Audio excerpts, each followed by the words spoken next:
It didn't happen. Just stirring In the game. pot. I was telling you what a Stirring feeling it. to, and it wasn't that. Hello, everybody. Hi. We're fine. Relax. Hello, everybody. Welcome to It's a Long Story, a place where we roll dice. And we also tell stories, and we also create magic. We are here with all of the Brasslight. Everybody take a look at your camera, wave, and say howdy. Howdy, y'all. Howdy. Howdy. Howdy. Howdy. Welcome. For those that have no idea what this is, hi. We're a D&D live stream that runs every Monday, Tuesday, Wednesday, Thursday, and Friday, having 5 parties living, existing, and breathing, for those that do, in the same homebrew world, the wonderful, beautiful world. I realize that there's someone who's never actually watched this before. They probably didn't understand what I said. So, of Astera is what I said. I just like to say it different every time. So welcome. We are pretty much, I want to say we're pretty much ready to go tonight. It's kind of an open sort of thing of what may or may not happen here. But before we get into that, announcements. We do have some stuff. I don't have the dates in front of me though right now. We do have some stuff that will be where we may be off in. Oh no, that's not till April. Never mind. What is time? Let's not play D&D tonight. Let's just talk about what is time. Rachel, what is time to you? Drudgery. It is fleeting. Fleeting. Kind of a bummer. It's here, and it's gone. Love it. Short, sweet, beautiful. But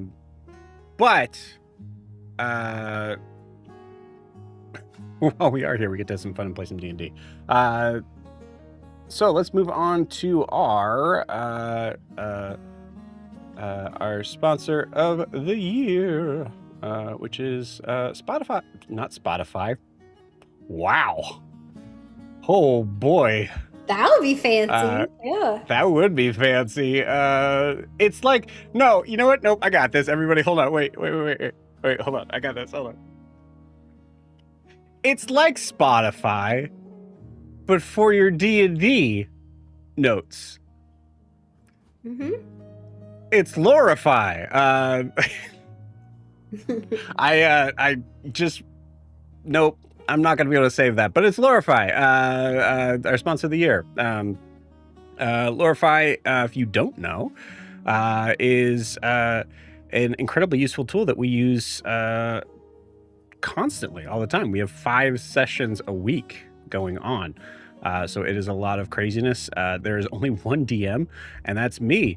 And Matt, the other night, asked how I do this, and I said, you know, honestly, there's a couple things that really just fall out from the back of my head. I have no idea any dates of birthdays or anniversaries. I hardly know what day it is, as you guys can see, because I'm focused on this, and that's, you know, because I love you guys and getting into this stuff and storytelling and all of that. However, I am also horrible at taking notes, and that's where Lorify actually helps me out a ton. If you have a recorded session, if you have an ability to record the session, whether that is in person or online, there's 2 different options. You can take that session, take that recorded session, plug it into Lorify, and get a session summary that is clear, concise, beautiful, awesome. Seems to be able to pick up on, I would argue, 99.99999% of the important pieces. With that also, you are able to get, like I said, a sort of paragraph summary of what the session was about, and then some NPCs, environments, specific things on that for names that the DM, you know, shouted out, because either it's extremely important. That's also a possibility. It's something, it might not be something I made up off the top of my head. It could have been something I've been planning on for years. That's actually possible, especially tonight, actually. So yeah, it's a great and useful tool to be able to pick those up and go like, oh yeah, that's the name of that person. So we love Lorify. We've been using it since the beginning of the year. It's awesome. So you should check it out. Lorify.ai is where you go. There's at least a 5-day trial on it. Yeah, but it's sick. So huge thank you to Jordan and the team over at Lorify. We love you guys. That's that. Before we jump in to tonight's session with the Brasslight, we need to get a recap of where we left off with the party. So Ryan, please, you have the floor. Okay.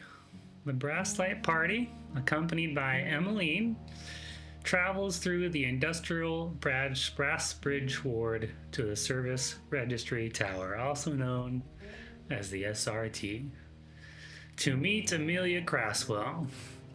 They navigate a check-in area, get escorted, well, not escorted, get directed to a large elevator where we kind of discuss some Brassborn rights,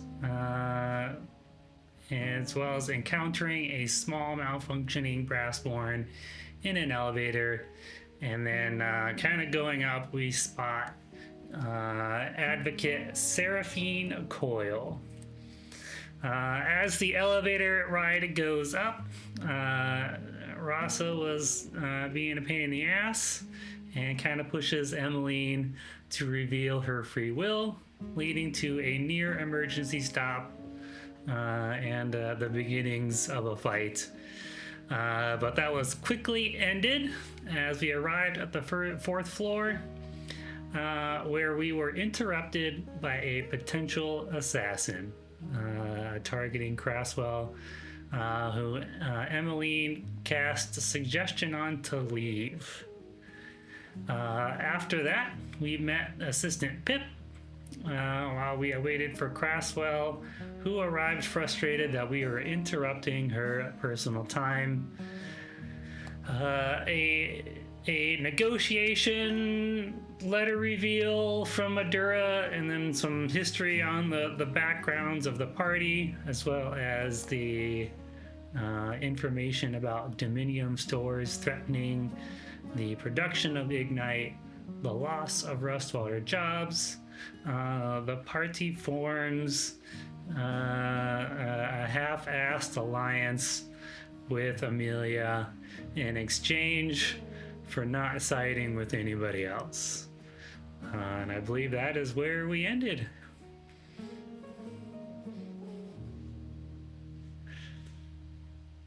Oh, you muted, Joe.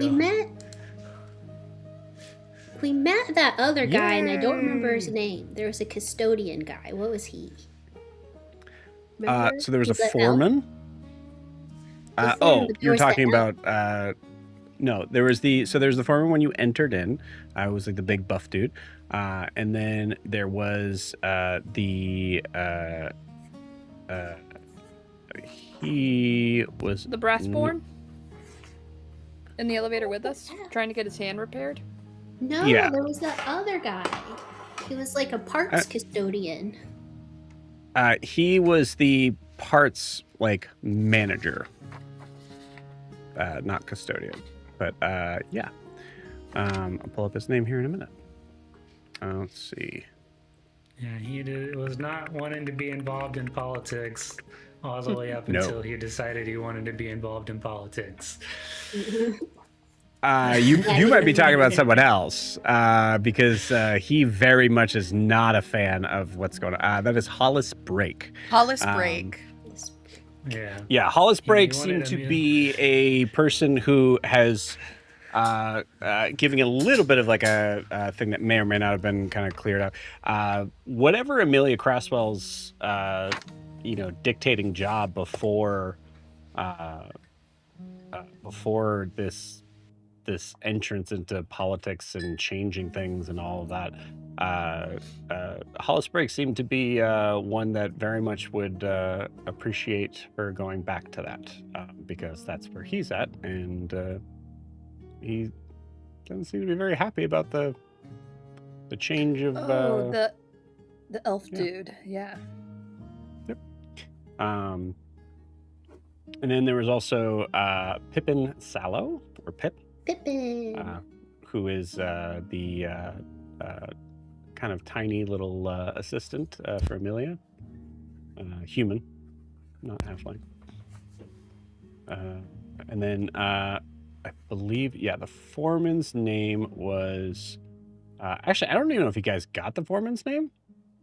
I Bram. feel like you said it. Bram. His Bram name was Harker. Bram. Bram. Close enough. Yeah, Bram. nice. Anything else? Emilia, did you say that Ophelia gave Emilia the letter and she disavowed Fair and Prey? I can't remember if you said that. Yeah, so got the letter that was read by Ophelia. That seemed to be an odd sort of terms of future business negotiations, which Emilia seemed to immediately scoff at, and at first kind of assumed that you brought that because you were a part of it. Yeah.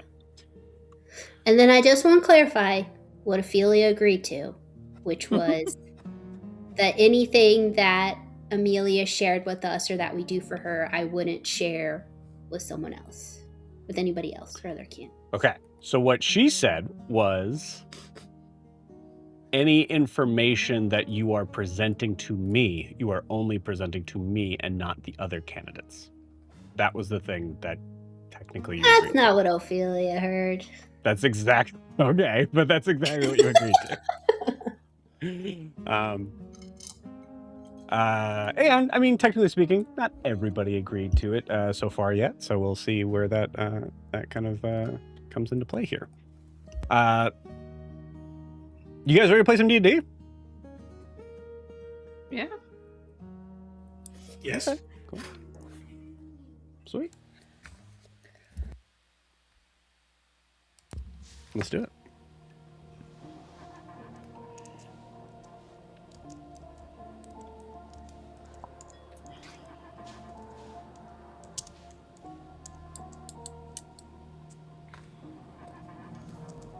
The sounds of heavy machinery, industry, steam, gears, scraping, churning, breaking,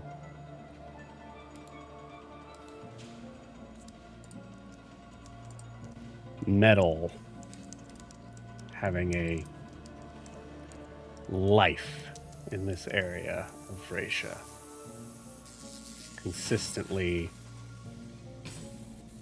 being reshapen, restored, and in some cases destroyed or decked. It is here we start our session of the evening, moving forward into a very large and very busy tower, the SRT. A factory floor pushes forward as we see figures lined from left to right all along long tables, talking and speaking with others that are bringing in orders and repair forms and getting directions on where to go. There is a incredibly large freight elevator standing about 20 feet wide that seems to be transporting larger, not only larger machines, but also the occasional brassborn, or the occasional human, or the occasional elf. We move forward up to the second floor where we see there are more moving parts, a little bit smaller, a little bit more intricate. There are a lot of other automaton parts and automatons themselves, or brassborn themselves. Hard to say. Moving up to the third floor, we see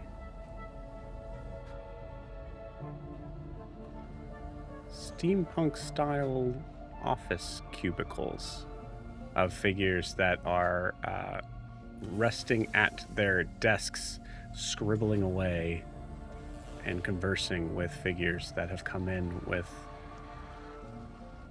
missing limbs,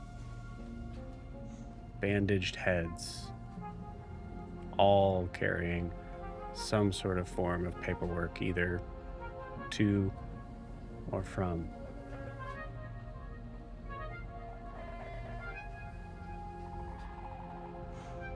We continue up to the fourth floor. A place that clearly at one point in time housed a specific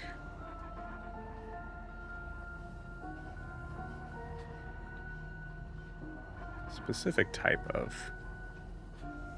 repair.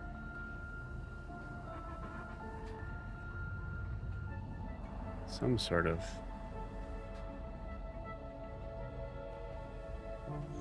of floor dedicated to, well, doesn't matter now because it is now the campaign office of one Emilia Craswell.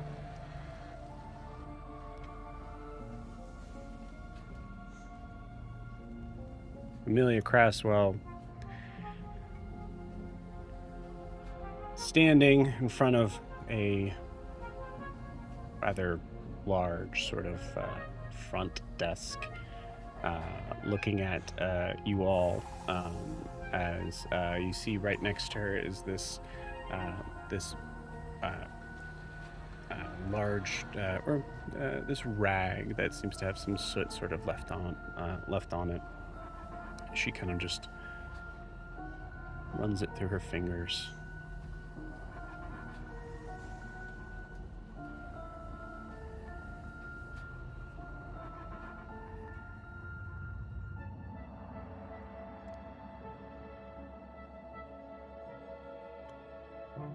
So,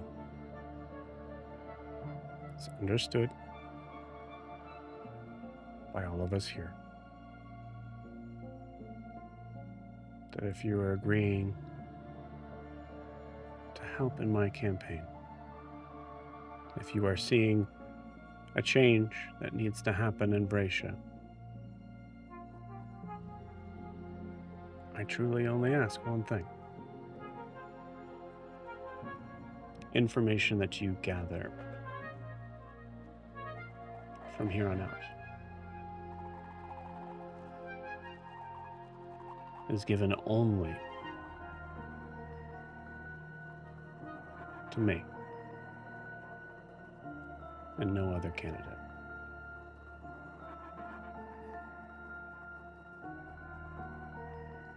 You see Emilia kind of tilt her head a little bit and look towards the back of the group.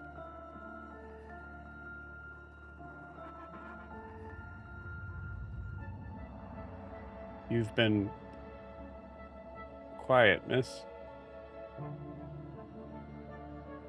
Do you concur with your compatriots? Lysandra, you see eyes in your direction. Sure, she's gonna just look to Ophelia, because I don't know enough about what's going on to know. Out of all of us, Lysandra is the one you could trust the most on promises of fealty. She's with us. She's just having a rough day.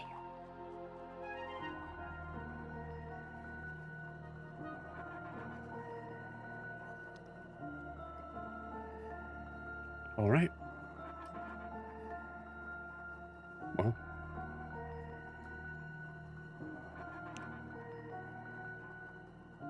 I have to say I'm very pleased to have some of you here.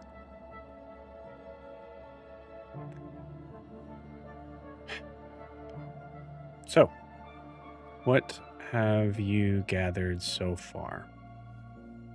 What are things that you think need my attention?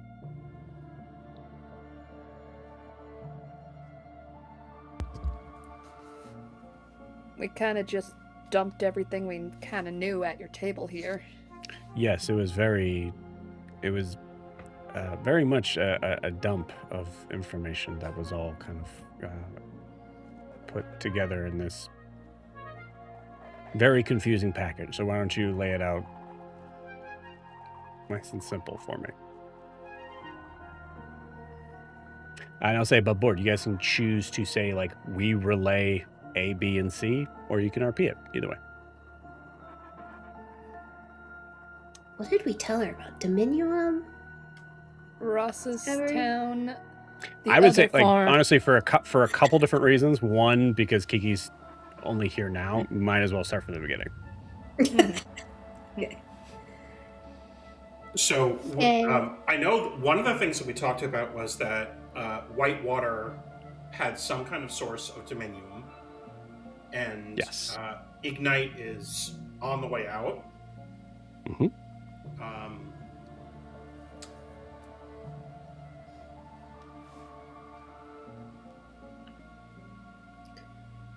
We're worried about Blair, you talked about the farms. Yeah. That the government. Yeah, that was seems- very briefly gone over. That would be something that you would be very interested in knowing the details of. Yeah. And Blair still has all the documentation we stole from the offices. So let's do it as just to make sure that we're very clear up above board here. Mhm. We'll say these are things you guys are doing now, not things Yeah. that you did. Yeah. Cool. In terms of the stuff with Whitewater, her understanding of that situation is that it was a full, just total mess of situations, or at least was given way too much power, and with that assumed that she was somehow above the law, and on the other side, some sort of understanding that with that there was some sort of fugitive that was harbored. But that's all she knows.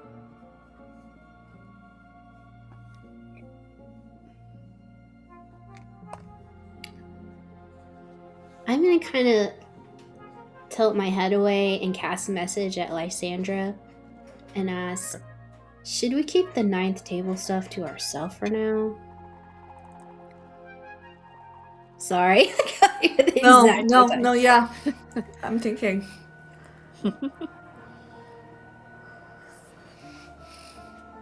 I didn't ask about The the, reason- candidates because I didn't know enough. I didn't ask Alden about the candidates. Well, so I'll just keep talking. I'll say,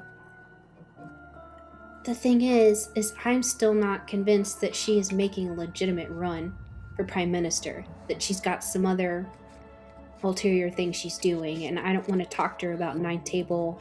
Let's or keep that anything else quiet. until now. We might be able to use 9th table against her if we need to. Okay.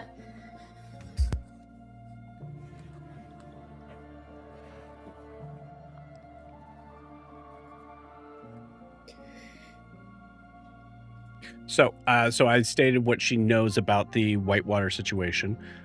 As you mentioned before, there's things with trying to understand the concepts of Dominion, but it was kind of brushed upon, which, to be honest with you, there's not a lot you guys know, like for sure about that. But I'll say if you're relaying that information, she seems to be not aware of it. She is aware there's some sort of pull over to this new source. What was relayed about She's seen Dominion? that. That Whitewater had some? Was that it? I think we pretty much just said, yeah, and that it was going to be used to phase out Ignite, and then Rasa jumped in about what are we going to do about the people of Whitewater, Okay, good. Rust Water? The Rust We Water. need to protect them, Mhm. Yeah. All right. kind of deal. That's all Lysander needs to know. Yeah. That we didn't Yeah. mention the mines. No. Mm-mm. Also, to be clear, like Rustwater would be something I'll say honestly, like it makes the most sense here to just kind of start from the beginning. Like whatever you guys want to start with, go for it. Because there was a lot of things you guys laid out in sentence form that should be addressed. And that could be something, again, we don't need to RP everything of it, but to be able to give you an idea of her perspective on those things would be pretty important, I would say. If we start at the beginning, then Rasa, do you want to just start and tell her about Rustwater and your deal? Yeah, I would chime in about how Rustwater is basically doomed to basically be abandoned and for everybody to be left to die in the very near future because of this new Dominium source. What do you see the time frame on from going from poor to starving? I mean, they were pretty close already. I mean, they were ready to revolt because of the decline from the Rustwater Accords.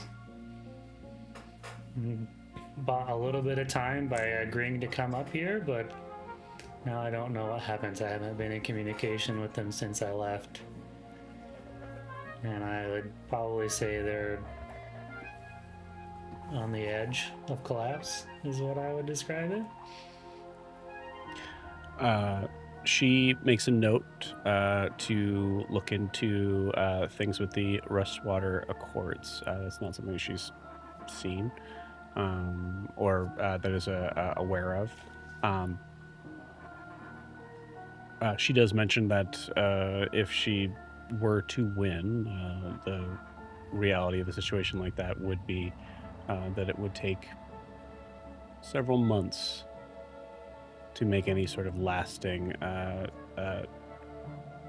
sort of change. But in the meantime, what could we do now?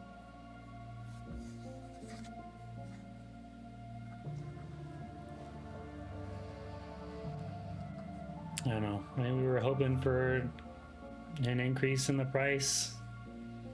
I mean, aside from pulling the people out of Rustwater and resettling them, I mean, Rustwater is going to be useless. There's going to be no reason for it to exist. I So then we need to understand. get the people somewhere else. So you think it would be best to move them elsewhere? Because I will not be able to change the price of that. If that is something that has been established, I'm definitely going to be able to look into the specifics of what they've said it was going to be. But I imagine, unless we can find some loopholes of things that that my lawyers can point at. Or maybe they get allowed to sell the Ignite to, like, the free cities, because we were told there's a contract saying they can't. Where do the free cities get their Ignite from?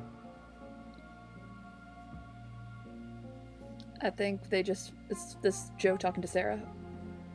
Yeah, you don't know. No, I don't. I never asked. Okay. All right. You mentioned point of starving. Is there, would it make sense to try to send some sort of caravan out to make sure that there is food, water? I mean, if that was it within your resources to do, that would be appreciated, but that's unsustainable long term. You both know that. Right. Which is why I'm asking specifically of things that we could do now before I would be in office. You see her make a little note. Yeah, I think you could probably tell from Rasa that charity isn't really something that they would love down in Rostwater, I don't think. I think that would be a very Interesting. temporary solution. Well, I mean, you know as well as I do that the situation here is calling for any and all voters. So in reality, it is not charity. If you think it would make more sense to be clearer on that. Yeah, I mean, you could make it clear who sent it to him, that's for sure. Oh, I was planning on that. Yeah. Maybe But some yeah, sort that of might help. maybe some sort of transportation to Vracia on election day from Rustwater might be useful. Mm-hmm. Good.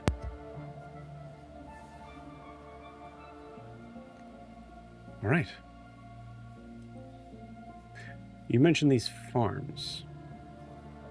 Is this Lowland Farms? Yeah, Yeah, it was pretty dire there as well.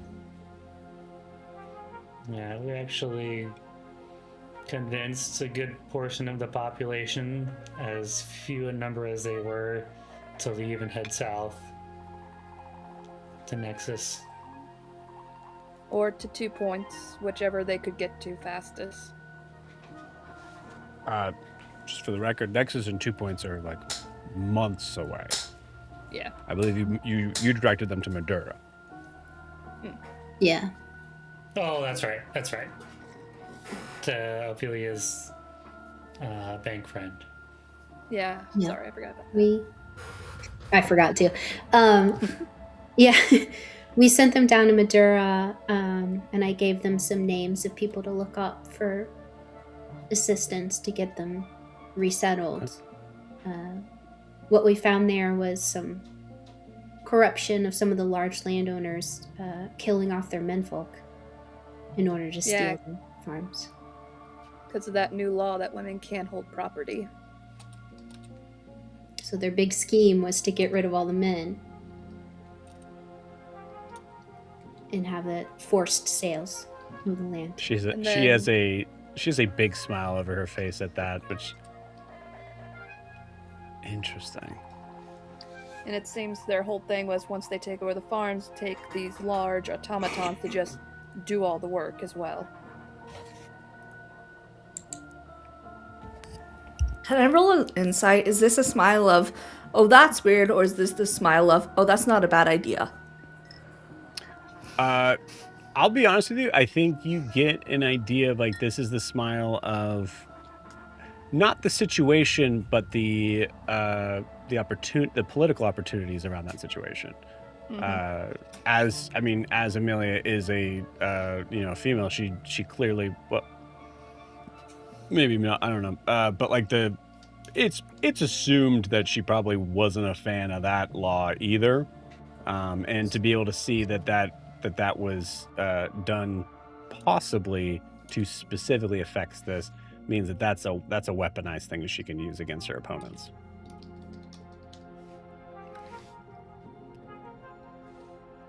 Wow, that is cold.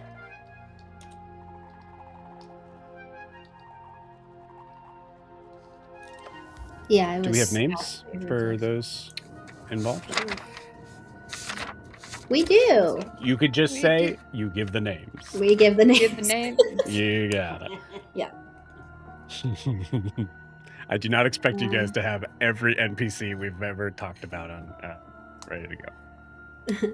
So, just like we had to make a promise to you, I assume it's a two-way street. So, anything we tell you that we've done, you're not sharing far and wide. You mean criminal or otherwise? Mm-hmm. Maybe. Well, I will say this, Maybe. Miss Ophelia, if you can find a way to be able to explain without explaining, that would be most beneficial to both of us. For Those farms were instance- burned to the ground somehow. The drug that was manufacturing, getting all the guys sick. I'm sorry? Along, I think we burned that. Or I mean, I think that got burned too, right? yeah. So there Yeah, was they were actually growing the poison there on the farm. Yeah, cultivating it. How are they dispersing it? They had There a was a doctor, but not really a doctor. He was more of a professor of plants, saying he was a doctor, telling all the guys that it was like special tier medicine for them.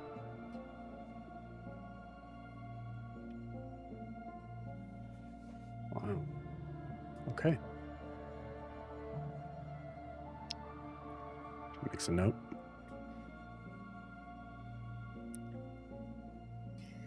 Well, it seems that things south of Rasa have been moving rather quickly.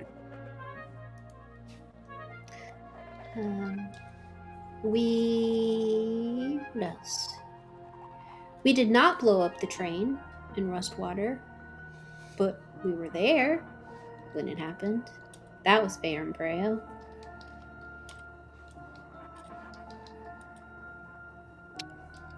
We keep running into them somehow. You know that Farron Perea was involved in the destruction of the Brasslight. Seemed pretty obvious, yeah. I mean, okay, you got me. No one from Fair and Preo came and told us, but it seemed pretty obvious.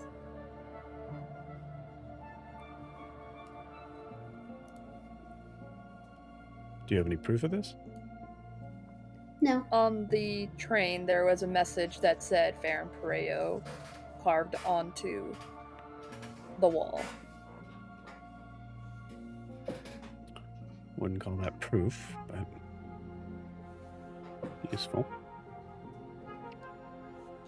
I have contacts to be able to find out that information. See if there's some trees to shake there. Contacts, huh? Yes, I am a politician, Ophelia. We accidentally brought a death cult into town, so you should probably know that. Keep an eye out. Sounds like something You ever heard of the low outside one? of my... No.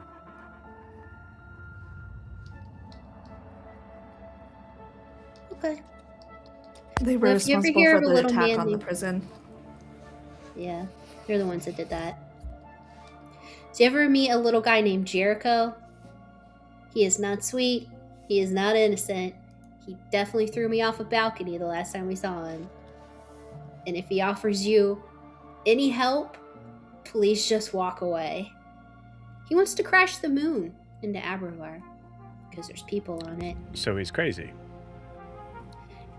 Yes and no. And you see her look at everyone as she says that. You would think so, but he's actually got some kind of demon, There's like, god, something going on there.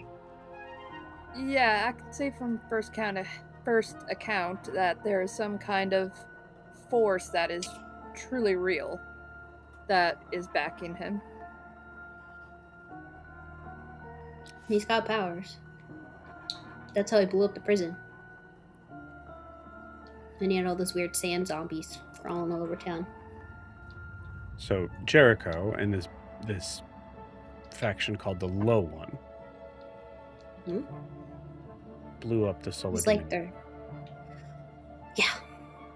Because Jericho was in there. We kind of left him in the prison. I think that's why he threw me off the balcony. He was sort of mad about that. But to get out of prison, like, he just... I don't know if the Low One helped him or he's got powers of his own, something like that. But yeah, he definitely blew up the prison to escape.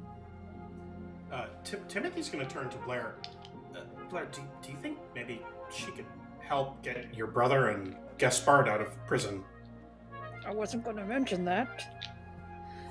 Yeah, do you Why have not? any pull at the prison? You've mentioned much more dangerous things than that. Yeah, all cards are on the table now.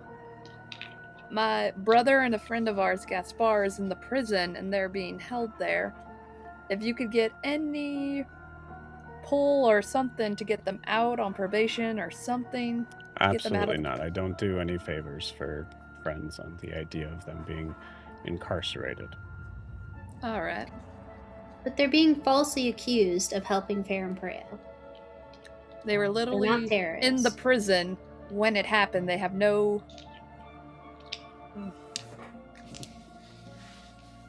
I'll give you. I'll throw a bone. She'll look at Ophelia. What do you mean by that?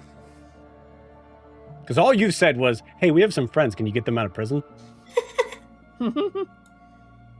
Blair's brother did a favor at one point from someone associated with Fair and Preo. It's really unclear. That brother, He's- not that brother, not that brother. No, the little brother too. He didn't He, do like, did anything some- for fair. Yeah. You're old. I'm not saying this out loud. Rachel, the he player, is brought saying Yeah. your older the brother got Brasslight him body. involved in the Oh, Fair I and Preo shit. Yeah. But he didn't actually do anything bad. But Yeah, he I'm is sorry. It's been so associated. long since we talked about this. Technically, it depends on how you want to look at it. Milo was involved in the transport of the figure that is now in Timothy. Mm-hmm. Basically, her brother got mixed up with Fair and Preo, not understanding what any of it was. He's not a terrorist. He's not planning. He's not part of some upper echelon. He's just a kid that got mixed up in it. They're holding him for it. Gaspard is a genius mechanic who was at Whitewater, who... Actually, I don't know what he's involved with, but I'm pretty sure nothing dastardly. I think he's obsessed with mechanics, and he had the opportunity at Whitewater to do some pretty amazing things, and he's the one taking the fall for the goofiness there instead of the head mechanic Khalees. So, as far as you know, Mhm. there is absolutely no reason that those two should be incarcerated. No Exactly. just reasons. Okay. Do what they are have the some unjust unfortunate reasons? affiliations? Yeah, but there's no proof they did anything wrong. Or that they've been involved in any of the Fair and Preo terrorism stuff. Okay. All right. Ophelia, roll me a religion check. Roll me a politics check. Politics. That's my religion? Okay. Yeah. The bardiest bard to ever bard. Actually, I would also argue Lysandra could also roll on this. The palliest pal to ever pal.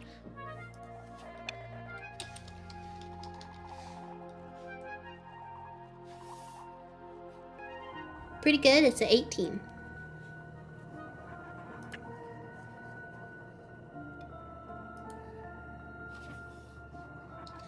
Oh, I'm muted. That's a team of 20. Did you just say a team? I did. I'm gonna give this one to Lysandra first to decide whether or not to relay. Lysandra, you're aware that one of the bigger reasons why they're allowed to be able to do so much to Gaspard and Milo is probably because of what they are. A halfling and a tabaxi. You also know, politically, doesn't seem like Emilia is the type of person that is... Emilia seems to be very welcoming of Brassborn, and is like very much fighting for their rights, and there's a possibility that this might actually work in her favor to help them out. Then Lysandra's gonna speak up. Well, I think they make the ideal fall guys for certain incidents, such as Halise, the darling of certain capital personnel and industry of elite she is. He is a halfling. And of course, Fair and Pareo, they can now put a tabaxi to the face.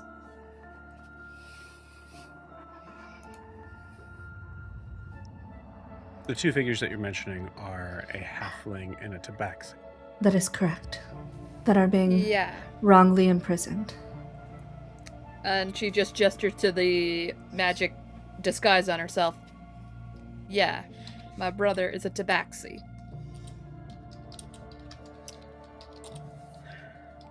Okay. I will get on that as soon as I can. Is there counsel that they have presently? Yes. Her lawyer. What is her name? I want to say Bootstrap, but I know that's not it. Nope. What the fuck is her name? Her name is Corinthia. Bootstrap Bill. That's her name. The name is Corinthia. Corinthia Bootheel?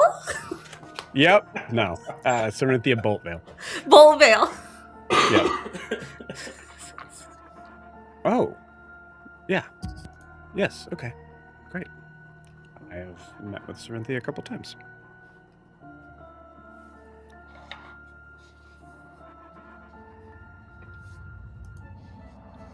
So, we've shared what we know is going on. Are you going to tell us what you're actually up to? What I am up to? Mm-hmm. I am trying to win a campaign. Are you? Yes.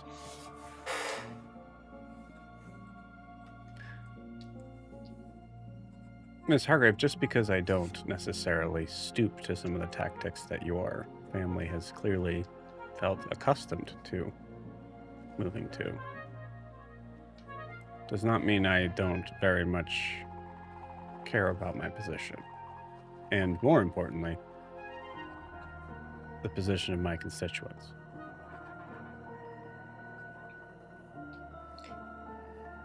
I do know that you're not stupid, and you know that this campaign is a lost cause. But why are you doing it?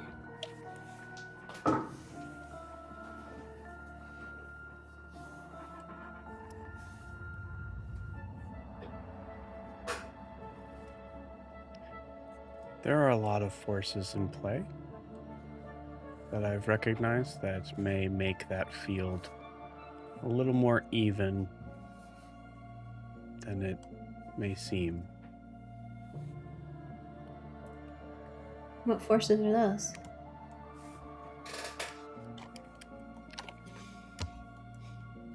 Cannibalism. For a word. Eating their Looks own. at all you, goes, not literally, political cannibalism. Everybody is falling into each other. Mick has made some very interesting moves, as some of which you've clearly seen in trying to retain office. And Mr. Reed has a very interesting past that leads to a lot of open questions that I've been looking into. Mhm. To be honest with you, as far as our Isn't he beloved, connected to Jericho? Yeah, you guys haven't Yeah. mentioned that. That's what I Jericho wasn't said- going right now. to. I'm doing Yeah, it. Jericho said they both survived that ship sinking. Mhm. There's the Jericho's political shoe you guys are throwing down. No. So I'm sorry. I don't You're wanna take saying that a fellow. A halfling and his son died. And now he runs a death cult that happens to be in town right around the election. How convenient. Mm-hmm. He wasn't the lone survivor everyone thinks he was. No. He's never claimed himself to be the lone survivor, but it is interesting to have someone close by that paints a bad picture on the means of his rescue. That is I would suggest useful you information. not seek out Jericho.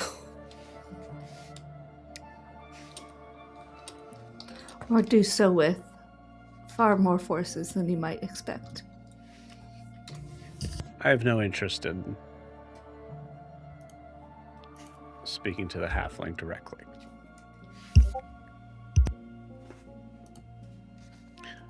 But it would be interesting to know their side of the story.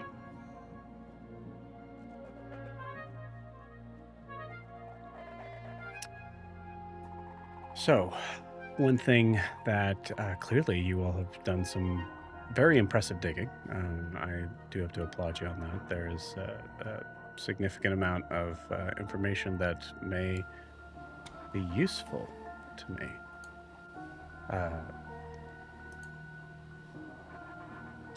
There are certain things that I will be relaying to you now in hopes that there will be ways in following up on those situations for you to be able to at least keep your ear to the ground. But if there is something that you have idea-wise to be able to move forward on that, I am all ears. Here's what she tells you. Who do you guys want first? She's got some stuff on all three of her candidates. Let's hear Cassian first. Okay. Hey Joe, can I ask something above table? Does it have to do with this? Sort of. Okay. Do we know anything about the drawing of the straws on the life rafts for Jericho, or was that something that was like in his head or above table? Because I honestly don't. That know. was in his head, because that was a vision completely he in his had. head? Okay. That was completely in his Yeah. head, yes. Okay. Yeah. Cool. Okay. Good question. Good question. Yeah, I like that. Okay, Cassian Reed.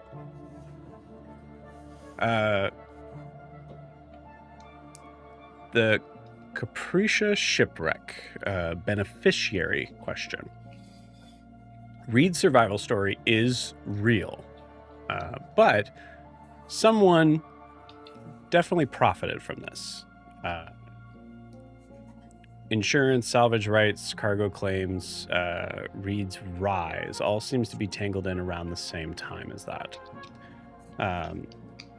She does have a partial salvage docket with a name that I will give to you all in a minute, and a missing annex page of things that were specifically not marked, or that were not accounted for at all. An option, these are basically kind of like little like things for you guys to be able to kind of focus in on and find out about. So the missing annex, Port Authority record, or a survivor who remembers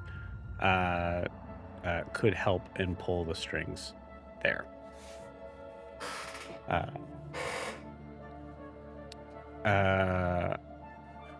Quiet backers with ugly labor habits. Some of Reed's Free City donors are quote-unquote free trade merchants who use debt contracts and brass-borne service liens in the South, just packaged prettier than the North's exploitation. She has a donor list and 2 confirmed contract templates. Proof that you could get is an actual signed contract from a victim or a ledger linking donor funds to intimidation/hired muscle.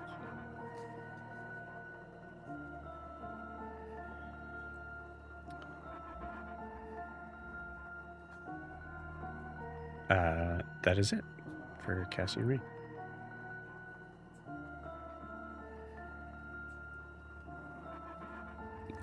She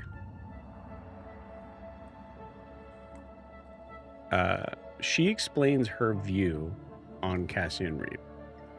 First, she doesn't really know much about him as a human being. There is this realm of how she explains that meeting him, it's very hard not to smile and nod in his presence.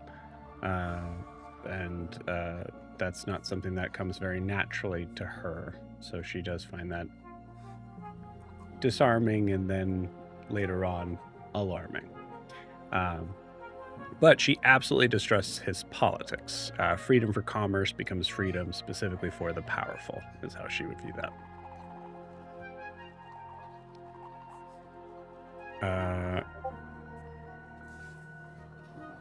Questions on that before I move on to do Enos next? Does she think that Cassian... She's saying that somebody she thinks profited from the shipwreck, but she thinks that Cassian somehow is also associated with them, that he had a part in the shipwreck itself? Either that or there is something about his survival that has dictated his quick climb, not only in station but also financially.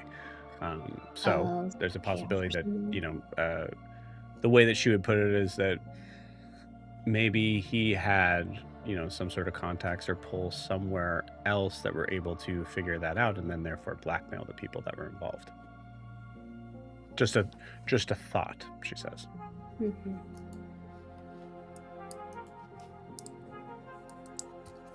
Okay.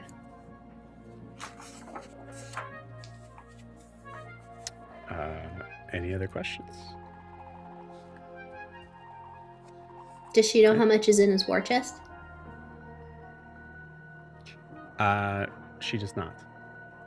She does know that she, actually, sorry, this is a very big important point.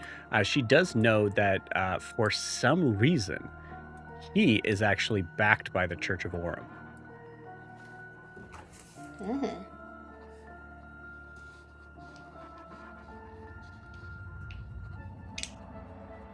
Did I say that right? As I'm saying that out loud, let me make sure.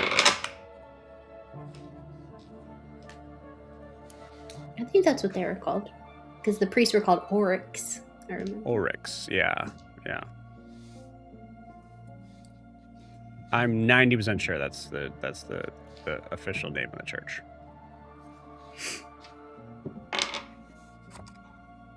And that's odd.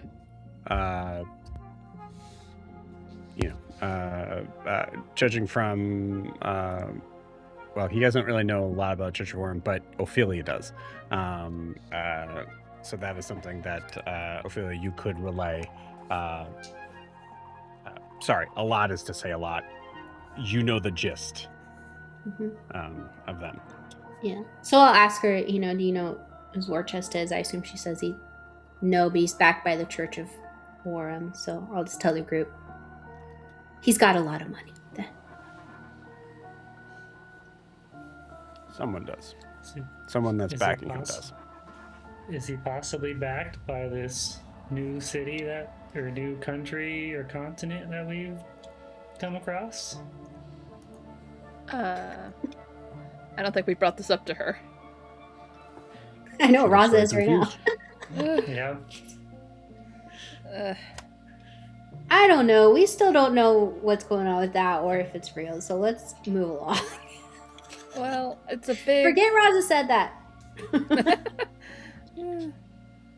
Crazy old man. I won't have a rule against that. And me calling him a crazy old man. No, I'm saying that she definitely heard what Rasa said. Oh, yeah. But she'll choose to ignore it if it's something that everybody else is like, because she's not going to press you guys for information you guys don't want to give. Honestly, she wouldn't. Truly, sorry, I'm eating, but she wouldn't press you guys on that stuff because you already pretty much gave a very, very strong hint that you guys have been involved in some illegal shit. So. I don't know. How much do you want to tell her, Rasa?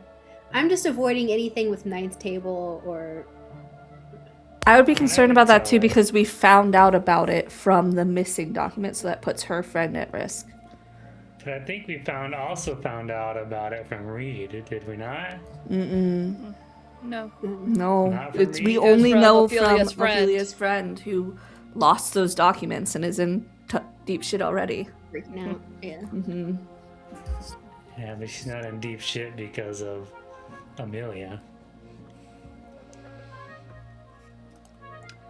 Would you think Really? the trading companies and the church are working together? Because it's strange that he's being backed by these trading companies and the church all together. It's certainly I mean- possible. As far as I know, the Church of Orm doesn't really claim much residency outside of Veracia. So maybe they're looking to expand.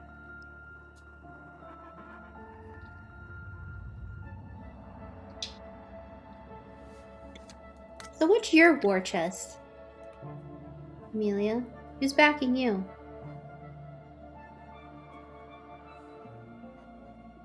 The people of Veracia.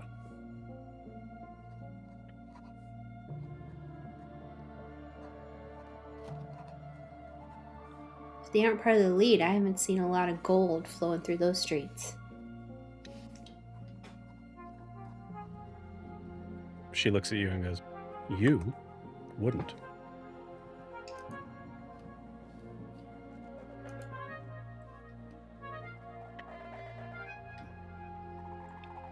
If there's nothing else, we'll move on to our beloved general.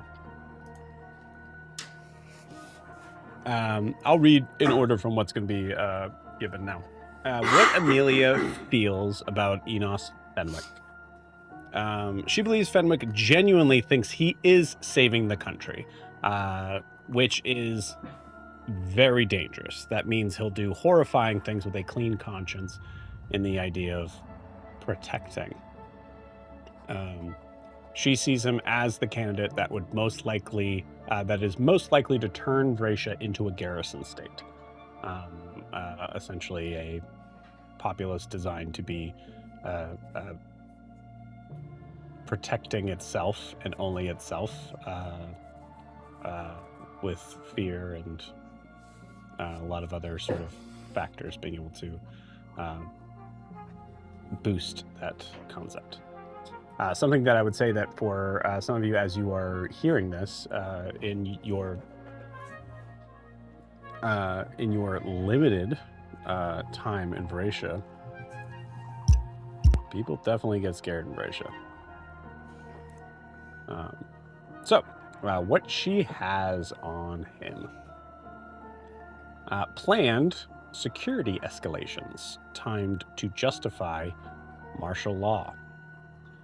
Fenwick's people want unrest because every broken window becomes an argument for military control.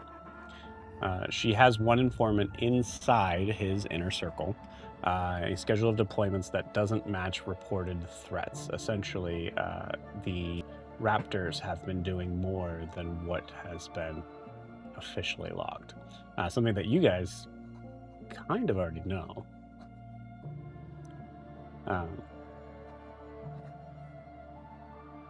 Proof the party could get. Orders, patrol rosters, or evidence of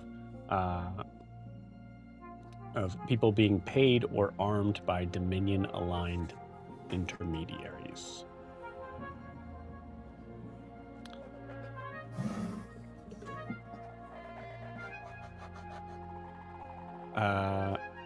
This is also something that would hit a little close to home for you guys.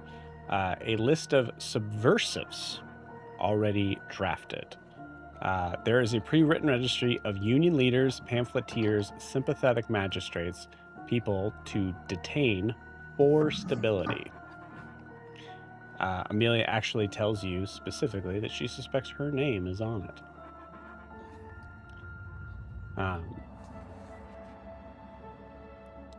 She does not have what she has on that is a testimony of a trusted testimony of a cleric who saw it, and that's it. That's all she has on it. if they could get the full list from a Dominion office or testimony from from another source.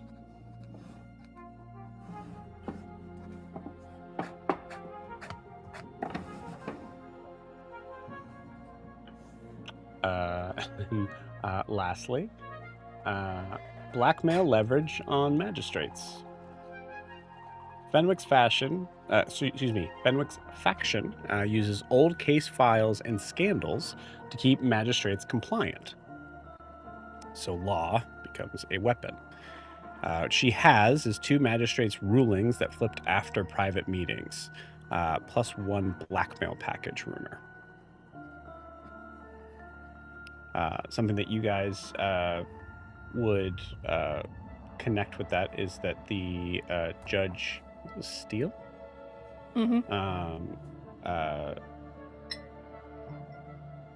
might be someone who might apply to that context, someone that is in Fenwick's pocket.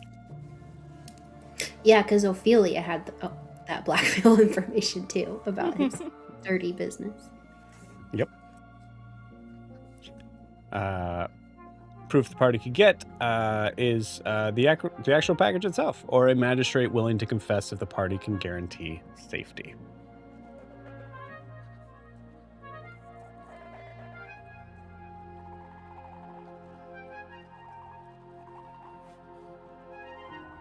Any questions for General Fenwick?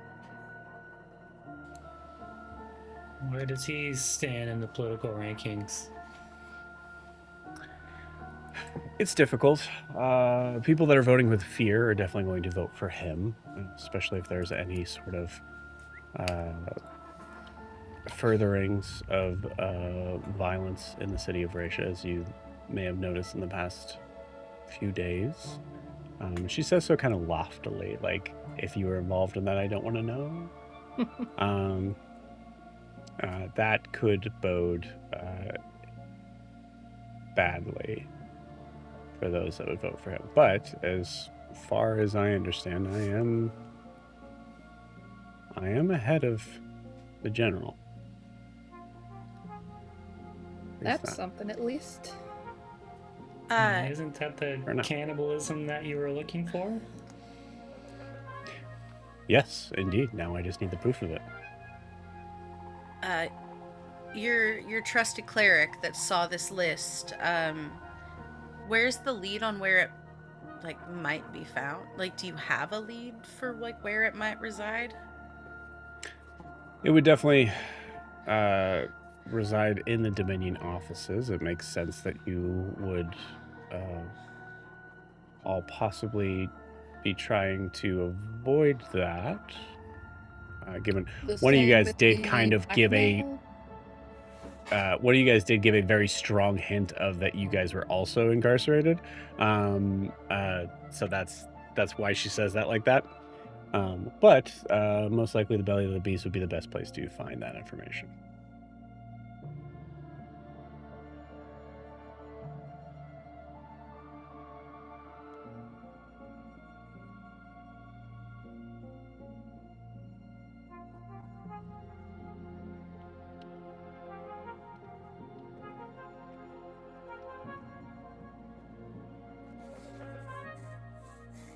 Sarah, are you back?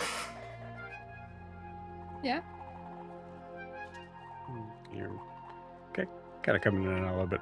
What was it that you said? Blair asked, would the list be in the same place as the blackmail package? It's possible. That sort of information I doubt would be held so close to the legal area of the Solar Dominion. I imagine they most likely are probably, if it still is existing in its entirety, it would be off-site.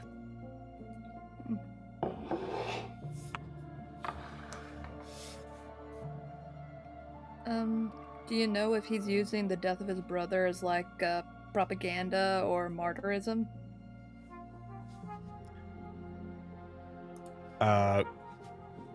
General Fenwick is a lot of things, but he is not that type of man.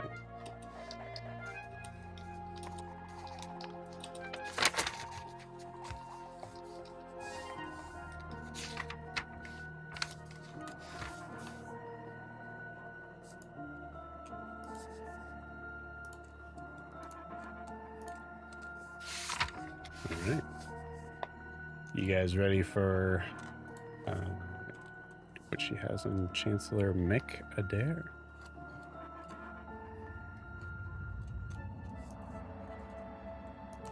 Because I lost it. There it is. Okay. Chancellor Mick Adair. How Emilia feels. First off, it's very clear that Emilia has personal contempt for Mick Adair for various reasons, some of which make sense based on certain laws that he's been able to get into effect recently. She sees him as the polished face of the machine that quite literally crushed the people that she cares about most. Essentially kind of hinting at Brassbridge Ward.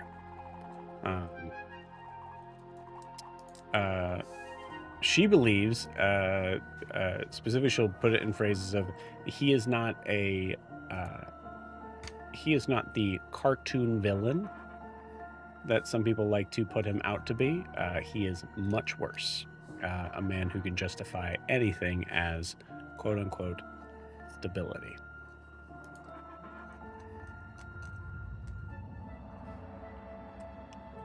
And what she has on him: safety waivers and fatality hush money pipeline. Adair's office has quietly protected certain foundries by allowing quote-unquote temporary waivers on safety standards, then routing compensation through intermediaries to keep deaths out of official reports.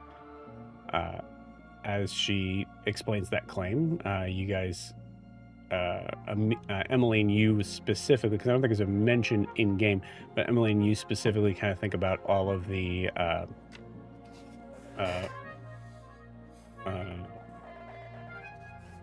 what did we call them last session?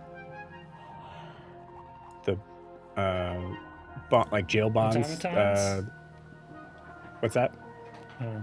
I thought you were talking about the automatons, but Like the warranty, no, but like the yeah, the warranty situation, exactly. Yeah, the idea of like you're able to do that if you're able to sell yourself to this company to be able to. She claims that Mick Adair is not only aware of that, but is very heavily involved in even what started that years ago. She has, of course, tons of testimony, but also fragments of internal memos, but nothing conclusive and specifically damning to prove that. Prove the party could get waiver registry, a sealed incident docket, or a company ledger showing consulting payouts that match dates of accidents.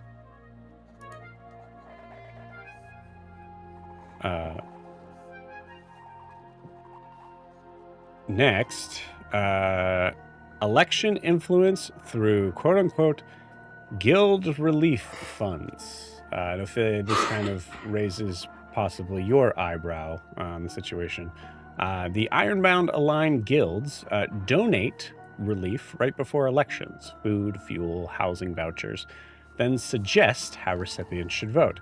Ironically, she is explaining this, and that is exactly what she was suggesting as a possibility with Rustwater. But she doesn't say that. But she has patterns list and one courier statement. That claim itself, obviously, one of the things that you guys do recognize on that is some of that is nasty, dirty, slimy, but it may be legal. But there's always the possibility that maybe even pulling that into the limelight would be a damning thing for him. Proof the party could get: a drop box of vouchers with serial numbers matching a guild office, or a manager caught giving explicit instructions. And her third and final claim: Brassborn status quietly sabotaged. Every time a Brassborn Rights ordinance gains traction, a procedural review appears and kills it, always routed through the same legal council circle. And she would name that specific council circle. I'll give you guys that in a little bit. She does have legislative paper trail and names of 3 fixers that are involved in that. One of the names that comes up is Mr. Delaney.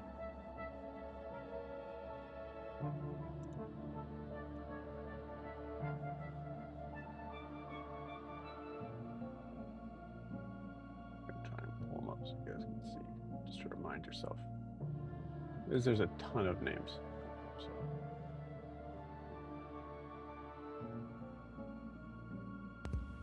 God, this is so small. There he is. Oh. I have no idea why that's. Who was that again? I don't remember that guy. It's that guy Rasa had us all meet. Oh, okay. Yeah, I agree. Kind of looks like Wolverine. It does. You need to stop making NPCs that are awesome. Make worse NPCs, Joe, please. All right. I'm sorry, I said Delaney. Mr. DeLance is his name. Also, that guy from Street Fighter. Sorry, what was Mr. DeLance's involvement? Mr.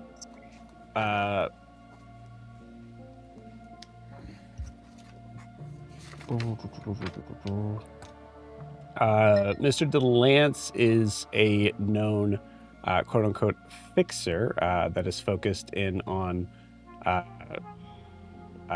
finding out information about Brassborn Rights Ordinance, and then giving that, not only giving that information, I will gotta put a little bit of juice on top of this.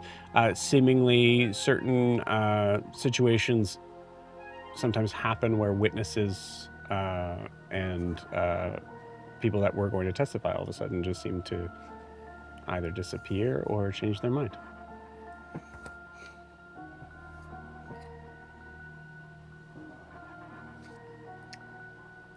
Emmeline, you're a Brassborn. This is bad for you. But the player isn't, Joe. Truth be told, Emmeline is kind of stiff as this. I mean, she's a robot, but like she goes preternaturally still, just uncomfy. Don't like this. Yeah. Have I heard the name Mr. DeLance? Is it like the whispered boogeyman? Or is it just a name that I am unfamiliar with? Roll me a history check. I'm going to say the DC on this is pretty high. Okay. Because I'm so good at history.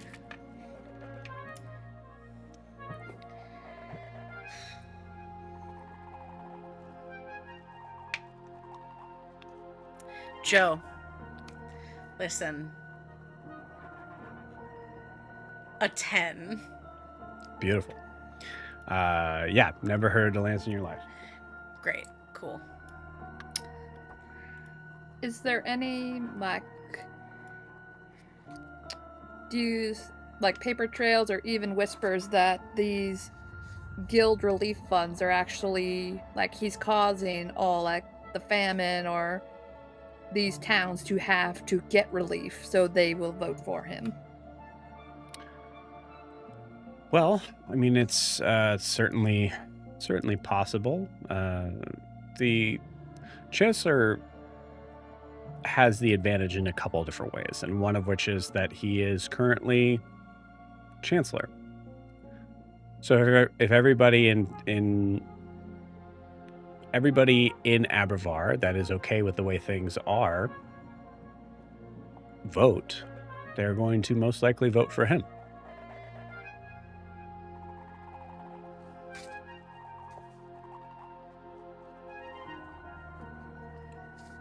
Emilia, I'm curious. You seem to have worked with Brassborn for a long time. What do you know of, well, some of us, in terms of what we can actually do?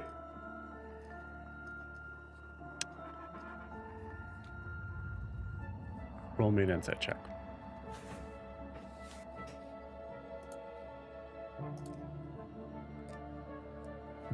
Okay, get out of here. Oh my gosh. That was an 18. 18? Okay, nice. Guys, stop asking human beings if they know that we're autonomous. I swear to God, guys. This wasn't First directed to rule, Fight Emily. Club. This is directed to Emilia.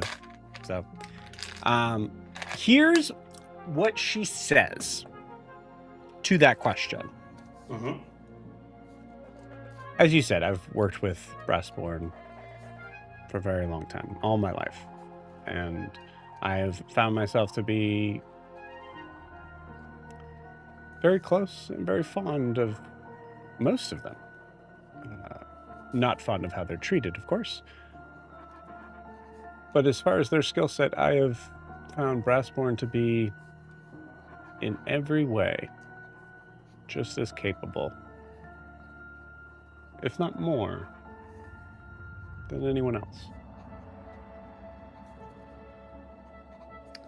Insight check? That's the... well, I'm going to give it to Timothy, but yeah, Blair, you can roll. Timothy, that's what you hear, which is a very political answer. Yeah, very diplomatic. You get the feeling that she is being very careful with how she says things because of what she knows. Mm-hmm. So she get with an 18.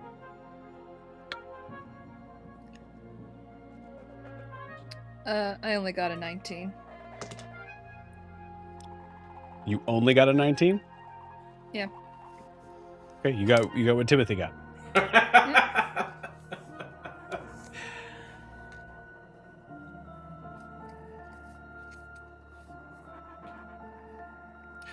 I want to actually look around the room to see if there is any kind of recording device. Oh, in this area here, first off, you guys are kind of like a little bit sort of closed off from what it lies beyond. But I'll tell you, probably. Like, is it active right now? Give me, I'll say this. If you're looking around, give me a perception check. Okay. Oh, that was so close to a 20. It's an 11. Okay. Yeah, you don't see anything. You do kind of get the feeling that, given how you saw Emilia kind of make her entrance in here, she's a tinkerer. I'm going to actually lean in closer to her and whisper, "You know I do as I wish. And I don't need to listen to anyone."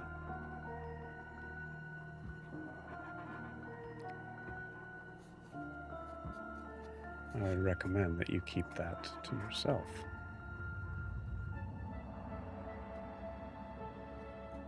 But she didn't look shocked or anything else like that, right? No. Okay. He's just gonna kind of whisper back. Just needed to verify.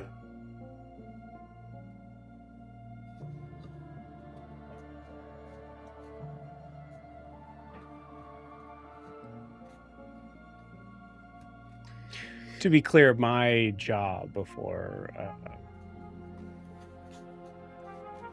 well, I've done many things, but one of the things that really made it clear the inhuman way that certain Brassborn are treated is that I worked specifically in the decommissioning program for several factories.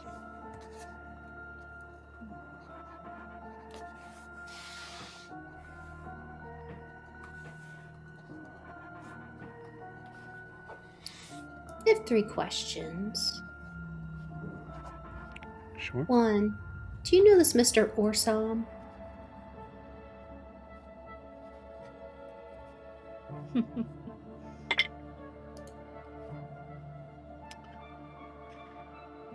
Name sounds vaguely familiar. I may have mentioned him last night. Oh. And you see like kind of like a little bit of like the political sort of face kind of fall down a little bit. At that is, yes, your boss. That's right. Have you Kind of a heard any dick. rumors about? Have you heard any rumors about who he's trying to sell off that property to?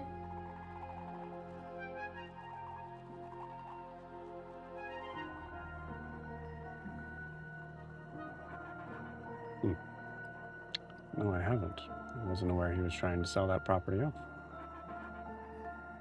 As Emily, I don't think you were aware of that. He's trying to sell it? Yeah. But he hasn't even had it all that long. Why do you think he bought it? Does he seem like the type who wants to run a themed saloon? No, I'm gonna be real honest with you. I thought he was a sadist. I mean, Emily, 2 things can be true. do you know if Vivian had any next of kin? No, not that I know of. I assumed that's why I had been, brought in, was that I was her caretaker in lieu of that. But I guess I never asked, or she never said. Interesting. If there's a quick turnover rate for something like that, smell property law.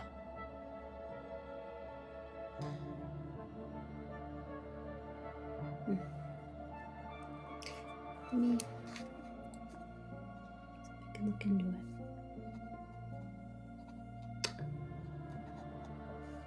You know, you've told us a lot about these candidates.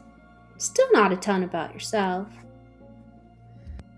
And obviously there's some implied judgment here and about me too, but it sounds like you're willing to do somewhat what's necessary to win an election. I'm glad I meet your high standards. Come on.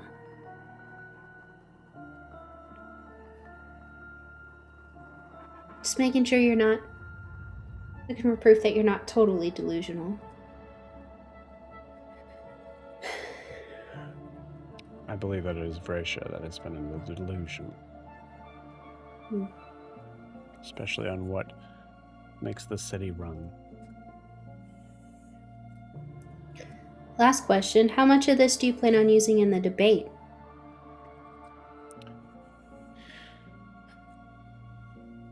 Depends. Short answer, none of it if I can't get proof. There's some things that I think are very useful to be able to hint at in this debate, but if there is a way for me to be immediately labeled as someone who is spreading lies, well, that doesn't bode well for me at all. What about leaking the stuff to, like, other papers? Like, I guess you can't give all this stuff in the debate, but sprinkling it through papers and other articles.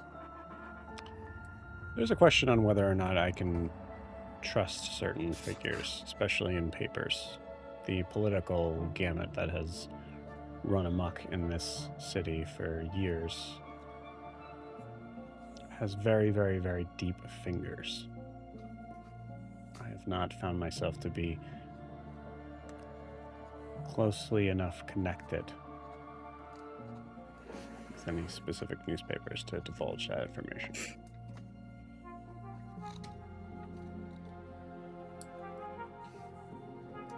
So we've got 3 days to see if we can get some kind of proof on something. It would help me a great deal in the debate, being able to do that, but the election itself is a little bit later on. But anything you can get in the meantime would be incredibly useful. Well, as your newest political consultant, the debate would be a pretty good place to drop something.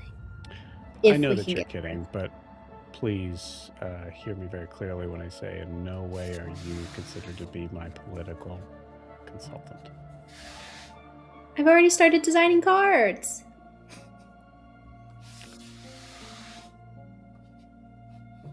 I will take legal matters if you put those cards up. All right, calm down. She does smirk a little bit at that.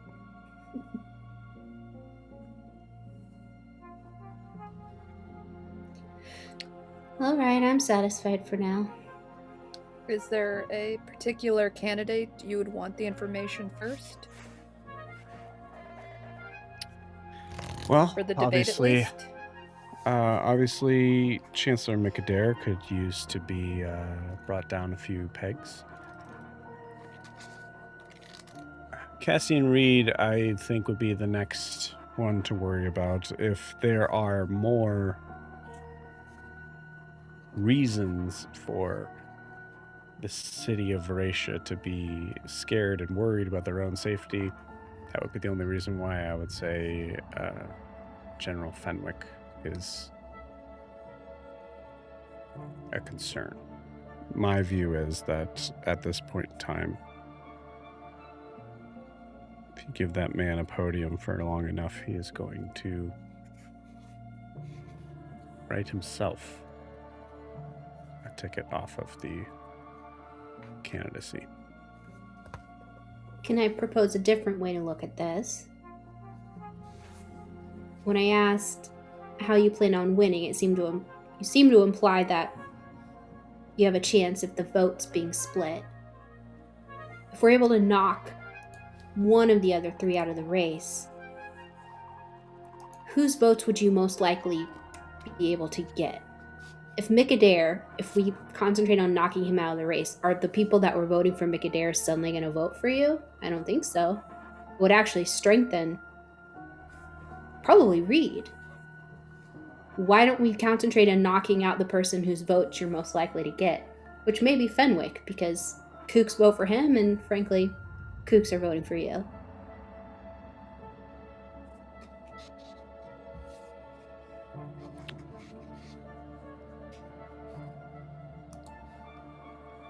An interesting thought process, not without merit. She gives a very kind of like impressed nod at that. Also, affiliate, take a point of inspiration for that.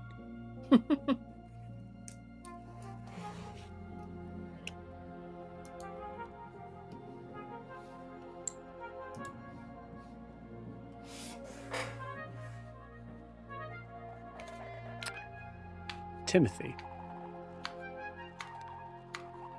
At this point in time,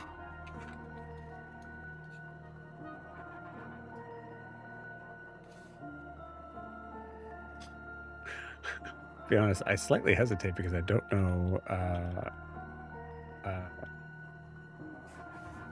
know what Timothy would do if they got some of this information, and I'm not ready for some of it. So far, Timothy has been like, I can do what I want to a political candidate. Well, she just told me that she worked in the death factory, putting the robots to death. So, does he love her? Not really. Sure. Yeah, absolutely. To be clear, the other thing too is that the reason why she started her candidacy was because of where she worked. So, And she there was not a fan lot of it. people that were just following orders. I understand.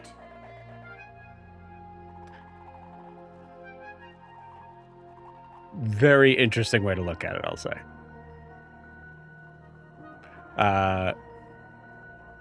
Okay. Timothy. I'm going to say...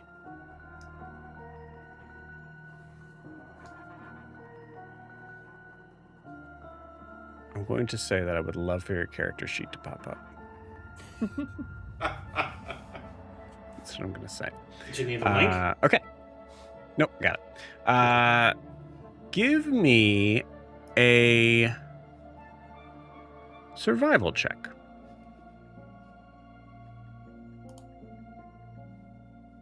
Oh, not great. 5. Okay, cool.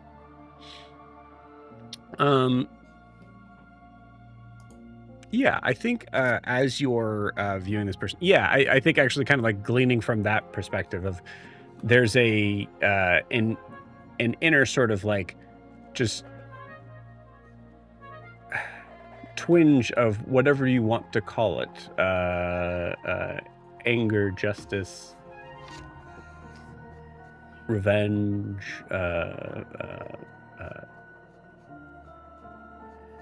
dictating to the sins of whatever the higher up was. The idea that this person that you are, that your group seems to be somewhat at least, or at least surface level, aligning themselves to, it's hard to shake that they most likely were involved in physically ending some of your people. Mm-hmm.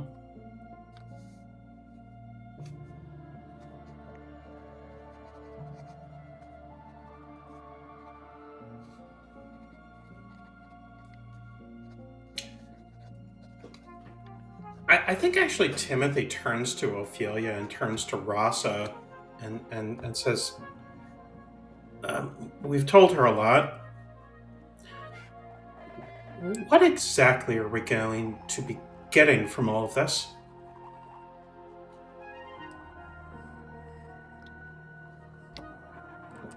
Hopefully, access.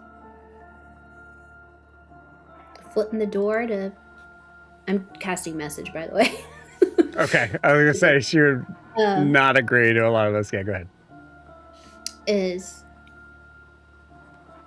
access. So a lot of us here want change. Maybe it's different kinds of change, but we can't do it without getting our foot in the door. And this is our first real chance we've had to get into some of these political circles. And maybe she'll work out. Maybe we need to pivot. Maybe we use her to climb higher, but it's the first door that's open to us.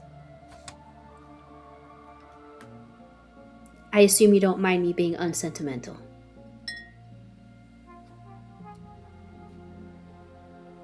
No, sentimentality is trivial. He says that out loud.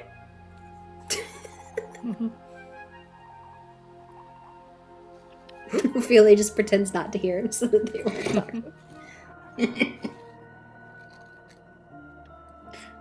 Emilia, are you aware of what Mr. Oram is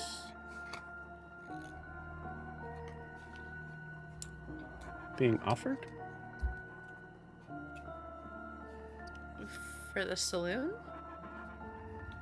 Yes.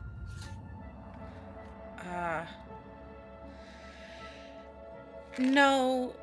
He'd have to view me as something worth talking to tell me that. I can tell you how much he's Yes. claiming to get.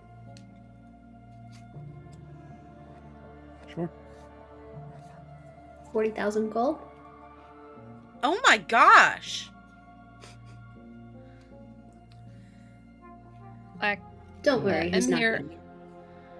gonna. You're not really like considered part of the package deal of the property, right? You're No, he plans on throwing Emmeline in the trash. Well, did he say that? It was strongly implied. He For the was record, gonna Emily- deck me? Emily, there would be no legal right for him to be able to do so. You are not. He seems like a legal guy. I don't think that stops anybody. Timothy's actually going Of to turn that, to Emmeline. I understand and I agree, but the reality is that you have friends that'll make sure that does not happen. I'm one of those friends. Emilia doesn't want to hear anymore. But we can talk after. Yes, I was referring more to myself.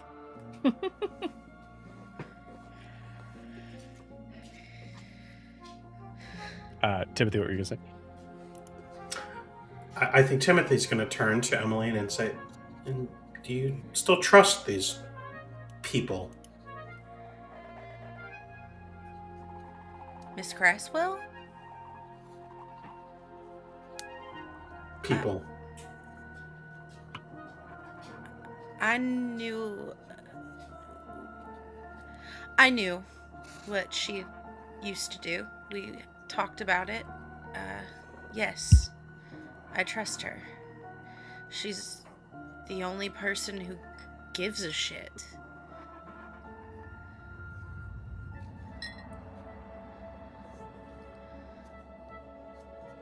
And I'm really tired of seeing my friends go missing.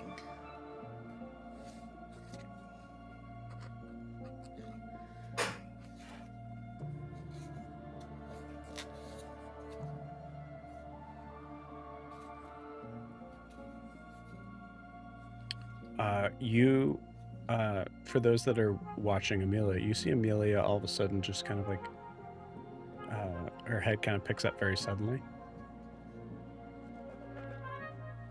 I'm afraid that's all the time we have for today. Thank you all so much. It was a pleasure meeting you. We'll be back in 3 days. Let me know if you find out anything else about that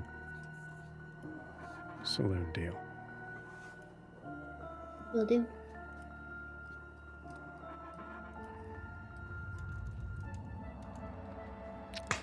Blair?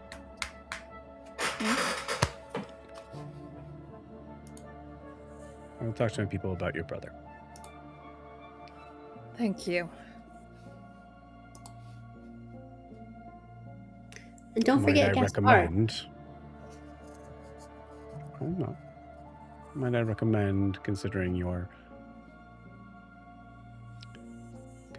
brother is not of the normal race makeup, fortunately, of Rasa.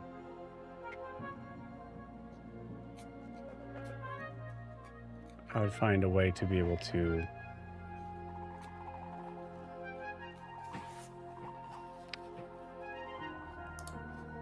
either keep him hidden or get him home safe.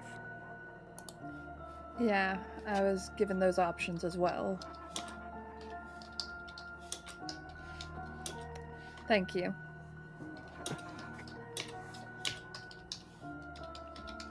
Good day. And she turns and kind of walks away from, walks behind this sort of fake wall.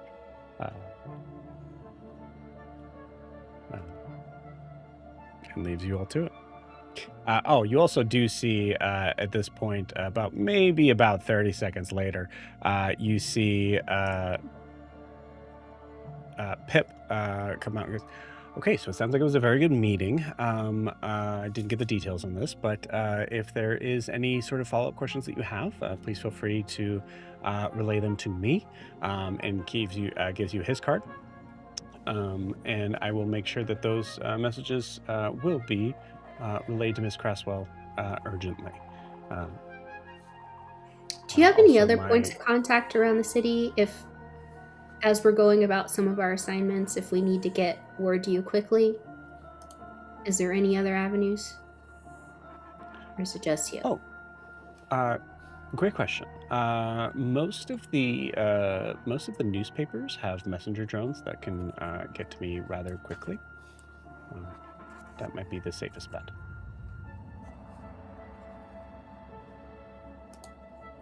Okay, thank you. I think, Ophelia, you're probably like aware of these messenger drones, but it's kind of one of those things where it's like, I feel like those are newer things. no, they're not.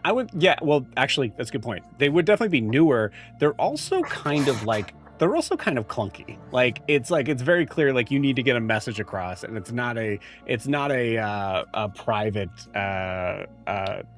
situation when you're giving the message to the drone. Okay. Can anyone like rent one of those messenger drones, especially if they wanted to deliver a package to a specific person? Or do you No, have to have they clearance? belong to the city of Rasa. So not anyone could use these things. No, anyone can. Yes, it is I guess what I meant to say in that was that it's a per situation sort of basis. And is it one company or several that own this? Oh goodness. Well, I guess the manufacturing of the messenger drones would be the company that would own them. Yes. And what's that company? Good question.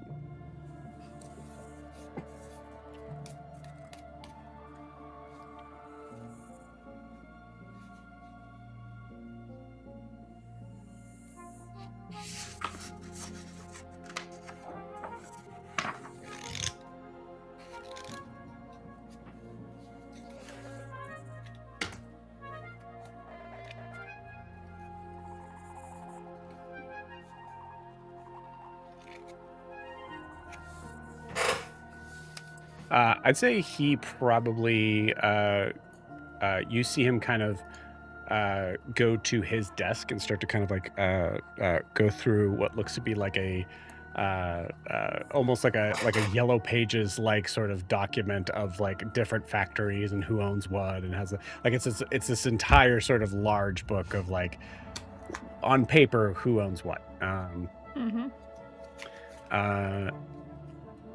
Looks like the SR Limited.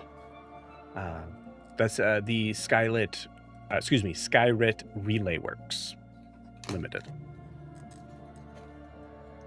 Okay.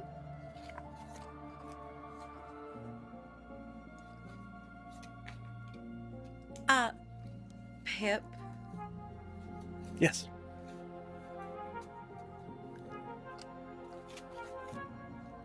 Stay safe. Okay? Just in general, things are weird. I don't remember if he knew about the assassin above board. Oh no, he was listening when we told him. Oh, was he? He was in the beginning of the meeting. Yeah, you're right. Yeah. Oh, yes. Of course. Yes. I will do just that. Emily, roll me an insight check. Oh no.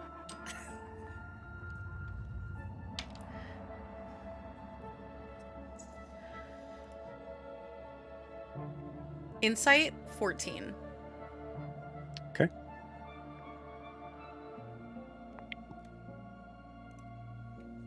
Okay.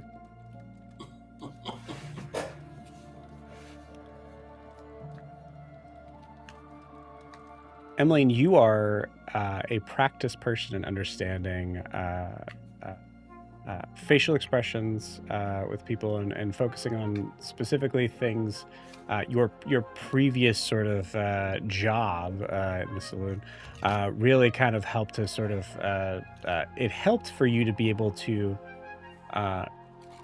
recognize any sort of patterns that would be a portrayal of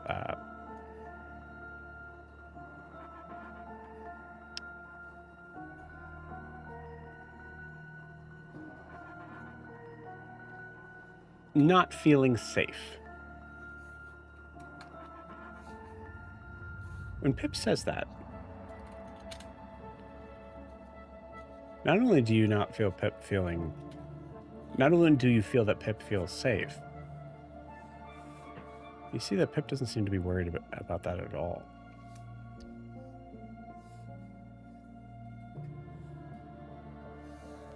Oh, I don't like that. Okay.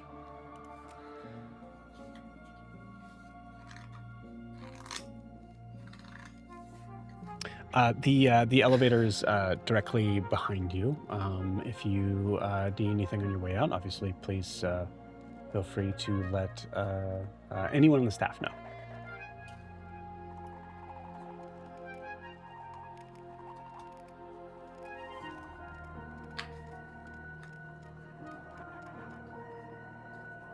Do you guys leave?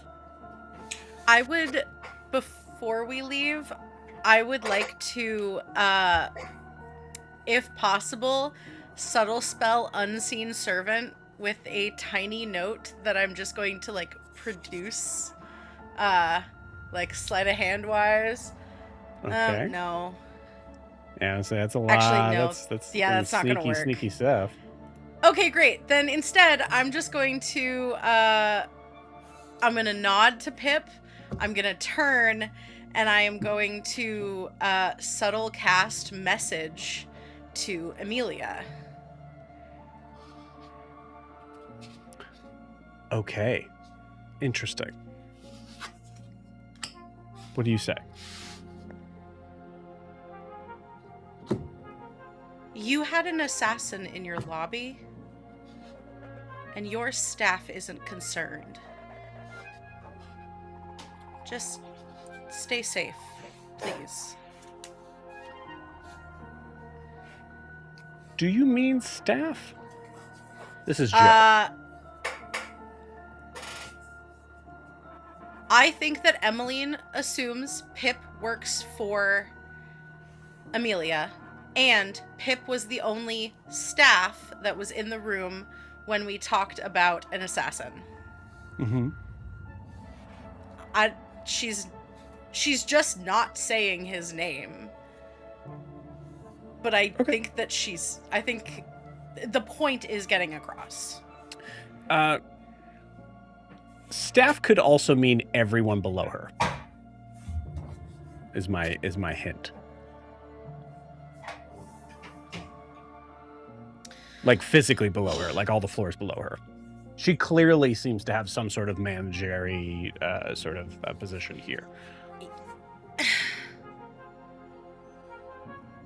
If you feel strongly that you say staff, you could say assistant.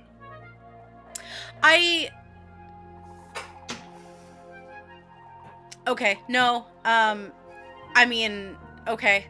I'm not trying to force you in any way. I'm saying that there is a difference between saying staff and saying a specific person. Obviously, you're not trying to put that person out, but understand that. I also think that if I say there was an assassin and your staff doesn't seem worried, it would assume that staff knows that there was an assassin to be worried about, and Pip would be the only person. But okay, that's a very big assumption. They went all the way to the top. Okay. Is Pip usually nonplussed when confronted with his own mortality? You've only met Pip one more time before this. No. That is what she sends in a message. Oh, that is a question. Okay, gotcha. Okay. Interesting. Okay, cool. This is fun. Give me an initiative roll. Nice. And I'm going to say that this is the roll right here, whatever this number is the number that you're competing against. Okay. Okay, so like I'm not adding any modifiers to this number. Okay. Okay, so it's 6. No, it's I a rolled 9. a 19. Sorry. Okay. Cool.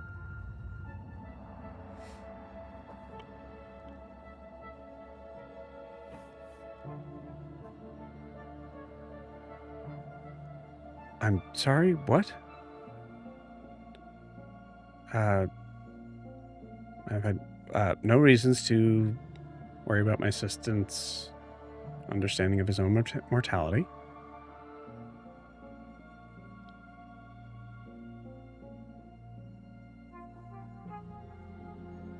Is that the end?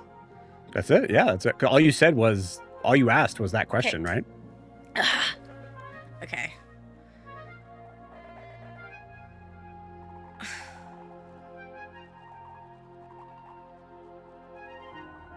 Okay, another message. Okay. Pip heard us talking about an assassin when we came into your office. Someone who was clearly after you, had a weapon in the building, and he's not scared when I tell him to be safe. He seems like a nervous little guy. Is that weird? That's about 20. Are you subtle spelling this? There's no... Oh, no, this isn't okay. sending. I apologize. I'm sorry. Yeah. Are you subtle spelling this? Well, now I have to look at how many I have left. God, it'll be my last one. Yes. Okay.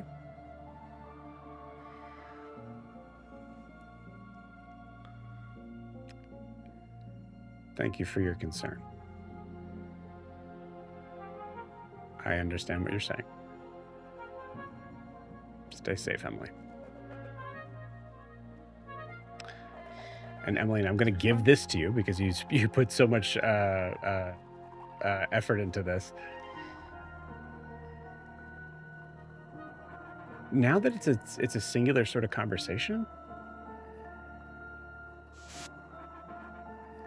Emilia doesn't seem to be worried either.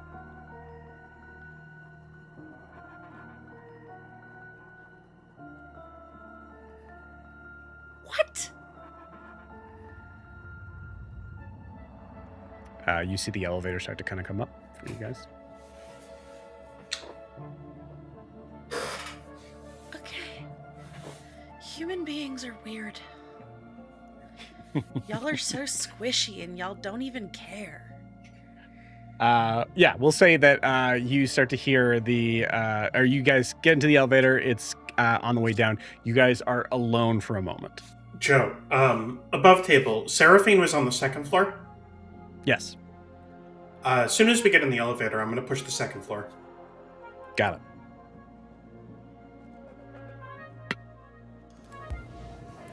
Should we go somewhere to strategize on what we want to do? Before, of course, we go get that deed from Orson. I'd be happy to meet you there, but I'm going to go talk to a lady first. I'm not leaving you here by yourself. What if you end up in a trash bin somewhere? What are you doing? Well, it's not really a trash bin so much as it's an incinerator. She just kind of goes off, trails out quietly. Yeah, we'll follow you, Timothy. Let's see what we can learn. Sure. Where are we going? Did we learn Seraphine's name? Is that right? Yes? Okay. I don't know. I was hoping to... Yes, because I knew it and relayed it. Got it. I'd like to go talk to Seraphine, the brassborn that Emmeline had pointed out earlier. Okay. I am almost out of time on being able to follow our assassin friend. How much time you got on it? It was an hour from when we got out of the elevator. Roll me a d6.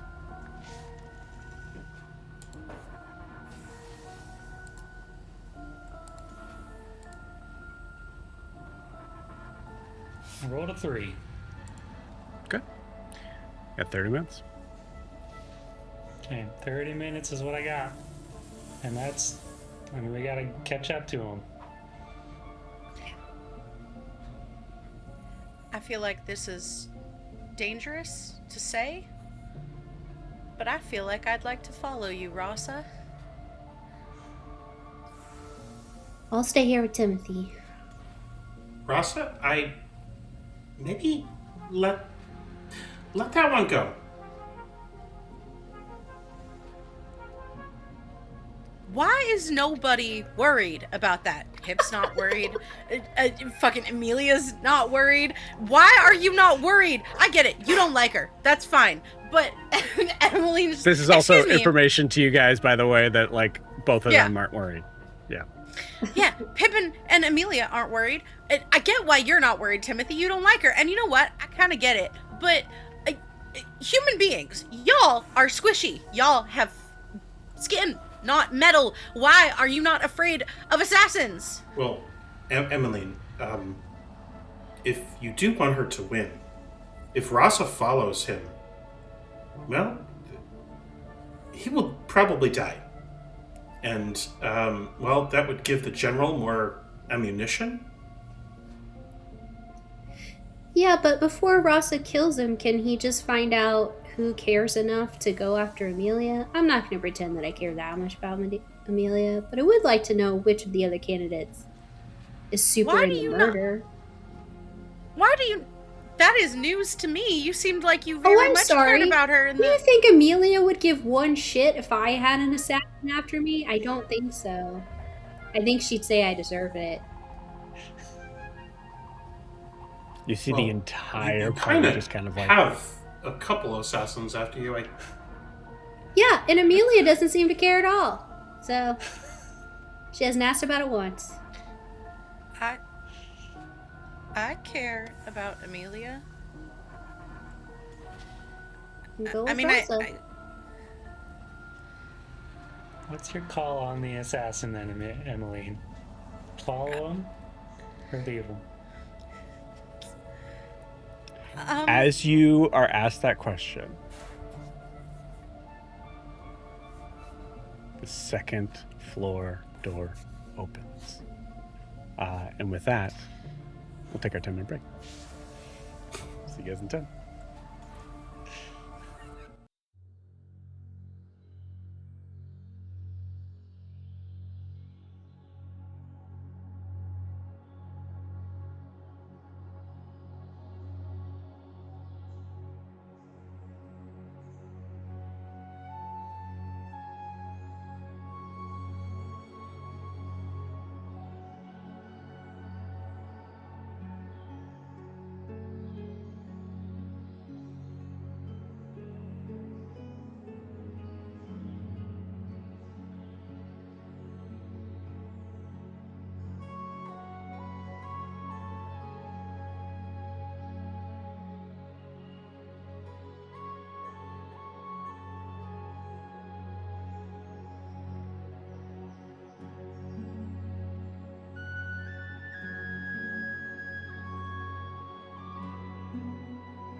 The choice comes as the door to the second floor opens. Who is going with whom? I'm stepping off onto the second floor. I'm following Timothy. Rasa, if we go look, we can't kill him. I will not give Fenwick a reason to surpass her in the election. You see just I agree. a small drone just kind of pass by from the front. It's just keeps on We going. should try and find out where he went. Find out where the hideout is. We can come back later and do whatever we want to do after we decide. Okay. All right. I'll go with Anyone you. coming? I'll go I with will. you.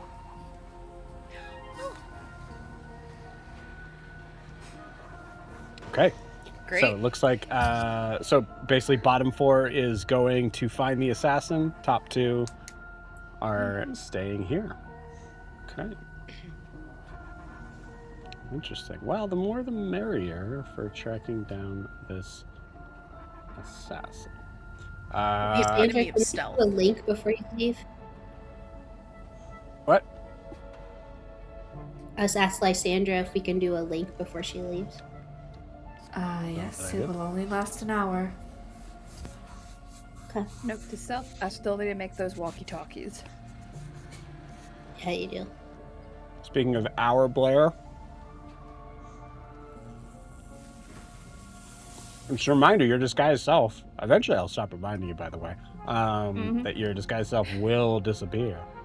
We're still, like, where's the restroom in this place? Also, I mean, the elevator door is going to close again, so. After the elevator's door, I'll just pull up the scroll and go, I thought these things last got for 8 hours. Nope. An hour. I had a note that it said 8. Nope. An hour. Okay. Cool.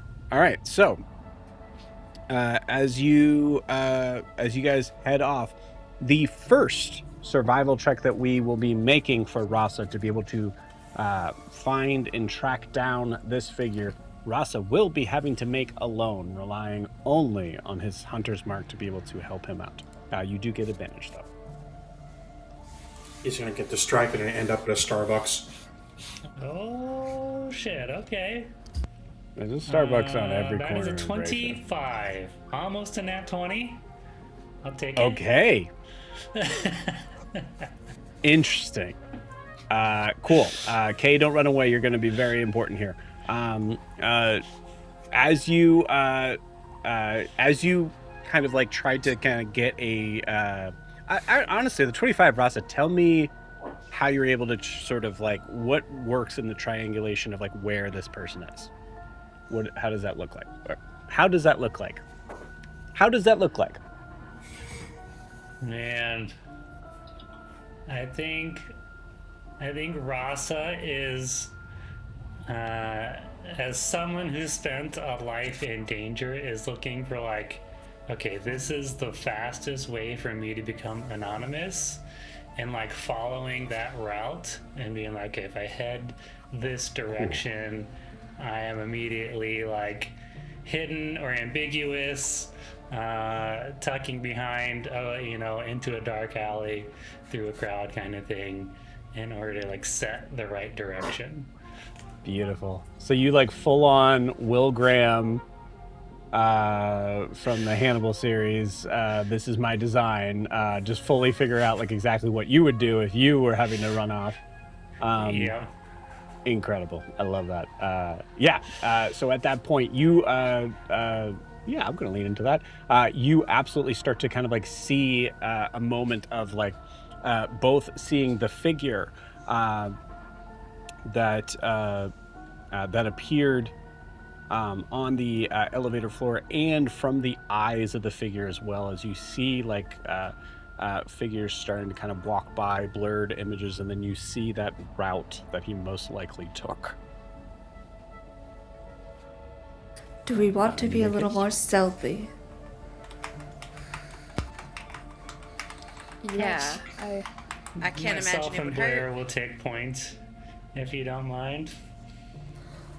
I can aid with our stealth as long as you stay within 30 feet of me. all right. Okay. I'd agree with that plan for now. I cast Pass Without a Trace. You got it. Pass Without Trace lasts for an hour, right? Lasts for an hour concentration, so Beautiful. our stealth checks right now will have a +10, which is huge for my disadvantage. Absolutely. At this point right now, you guys feel free to roll stealth checks. There's nothing here that seems to be necessarily dangerous as far as who would be following you where. But just in case, I'm let's go ahead more and just get a worried brief stealth about check like now. the person we're following, detecting we're following them. That's why I did it. Right. It's yeah. I'm gonna say this is not for that. This is for like, do people see you leave the SRT building at this point?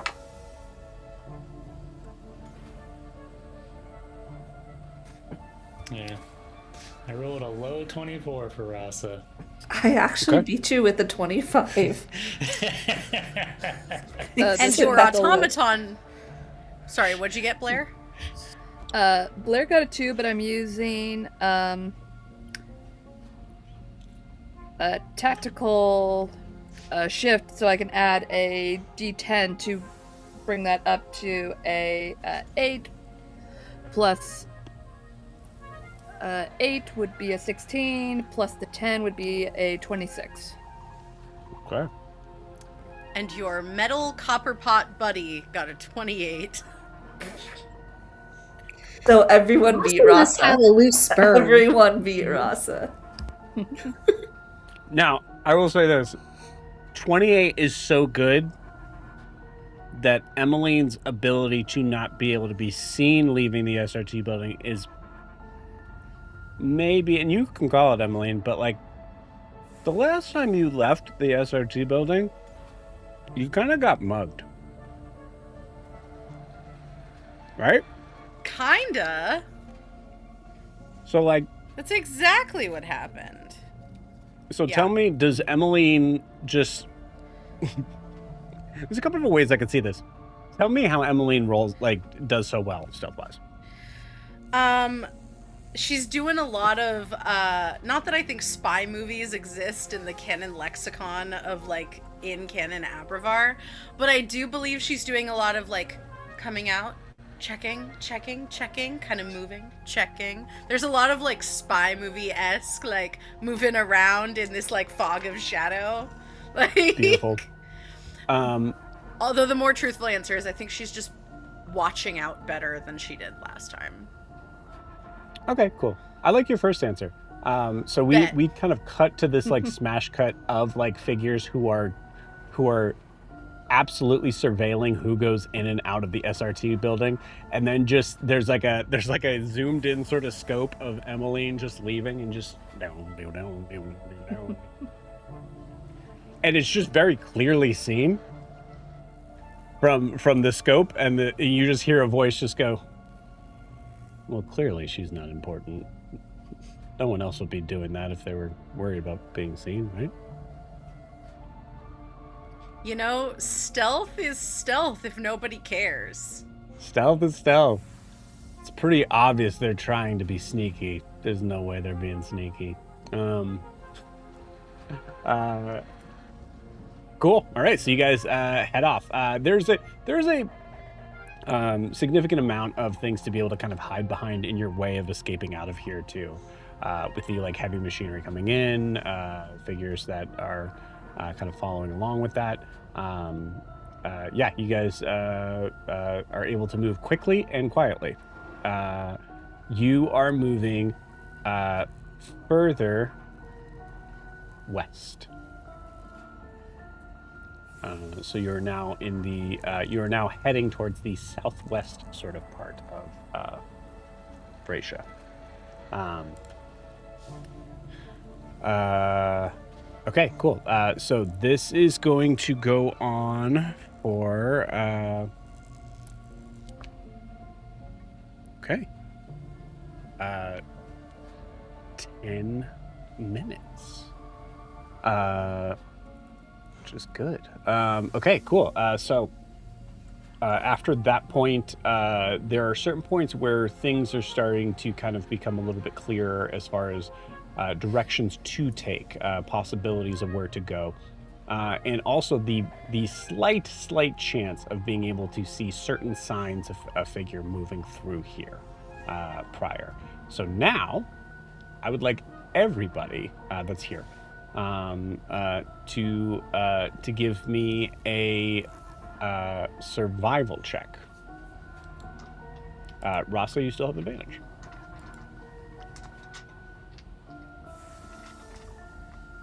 There it is, natural 1. Beautiful. I needed it. I got a 14. Okay, 14's the highest so far. Dirty 20. Oh no, Okay. 21. 21, nice. 4. Beautiful. Lysandra, you are quite certain as you see that there's a pretty high sort of metal fence that is directly in front of you that has like a little bit of like barbed wire at the top. Very dangerous, very dark, and like sort of like it gives that sort of sense of like, well, this feels dingy, so this would definitely be a part where if you're trying to seem like you're not in trouble, you wouldn't go to. You're 100% certain that this person must have backtracked. It's your choice on whether or not you say that out loud or not. No, she's not in the mood for Okay. it. Your Rasa, is your trying to kind of get an idea. I would say you're looking kind of closer towards the barbed wire fence, and as you are looking up, Blair, you're looking down, and you see there's an opening.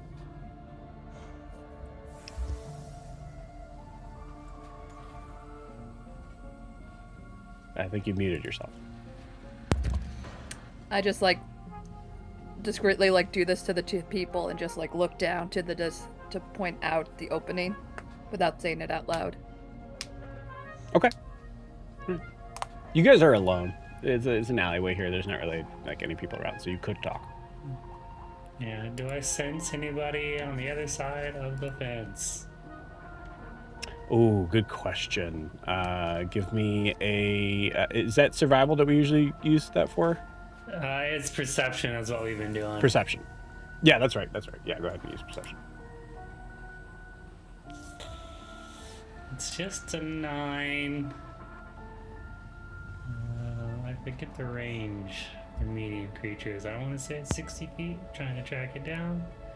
You got it. 60 feet. Okay. Not great.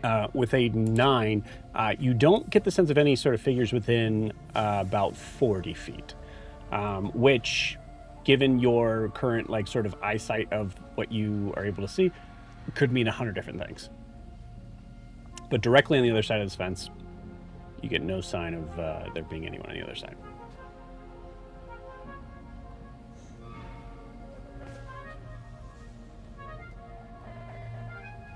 What do you guys do?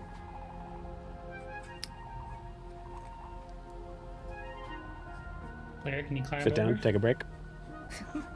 I can squeeze. I'm pretty sure Take I a can short squeeze rest. my way into there.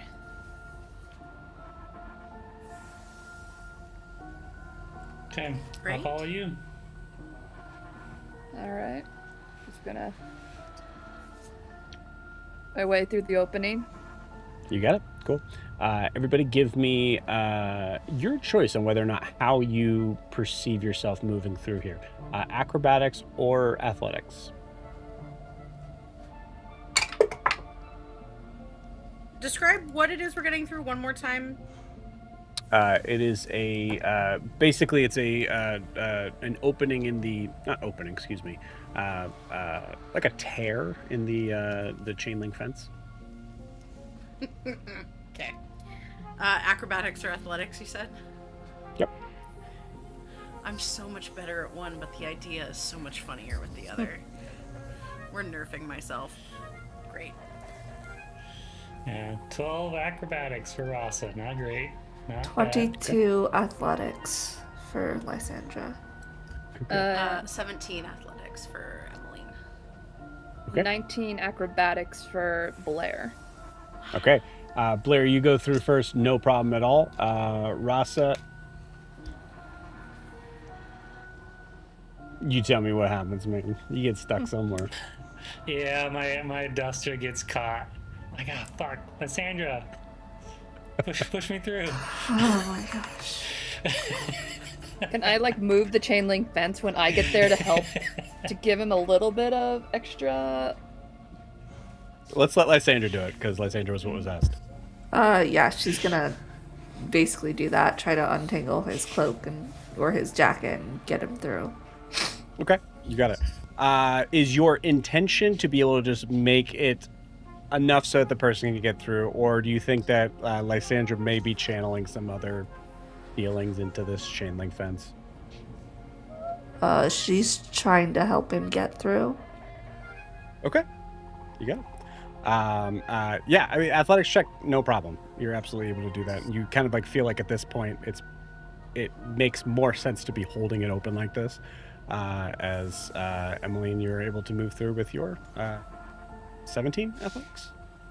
17 athletics, and if you let me, I kind of just feel like instead of like maneuvering through, I kind of feel like she just walks through the chain fence and like kind of lets it catch on the. She's metal. Like I kind of feel like she just like kind of like walks through it, or like tries to. Chain link moves, but I kind of feel like she's not really trying to like kind of like squeeze it. It like, eventually she just, like, stops walks. moving if it's fastened to something. You hear all the screeching as the thing's just going across your metal. That. Yeah. No, Okay, cool. Right. Yeah. No. I don't want to take away from this. I think, Emmeline, you absolutely do that while Lysandra is holding on to it. And eventually it just kind of gets to a point of like, you're just moving you're moving much slower. Thank you.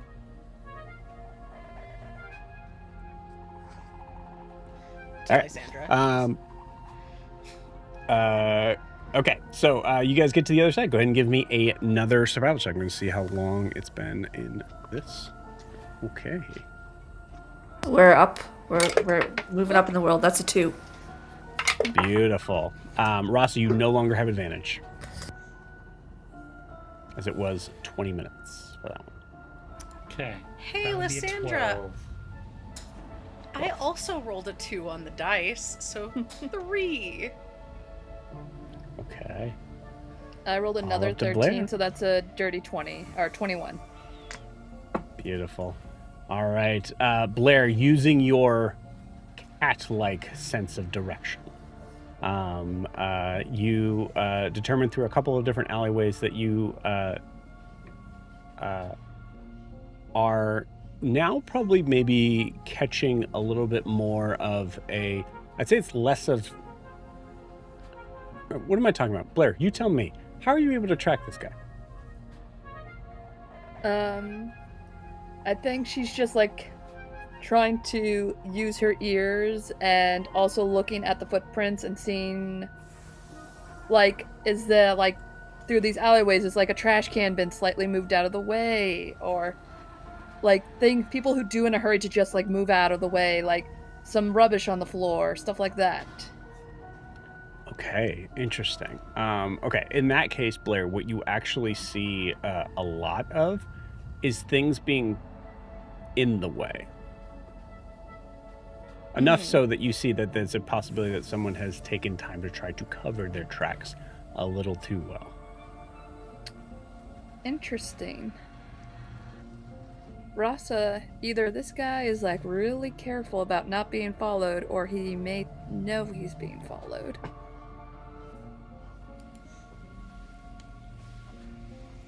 I mean, if he's capable enough of a political assassination, I would think he would be a capable individual himself.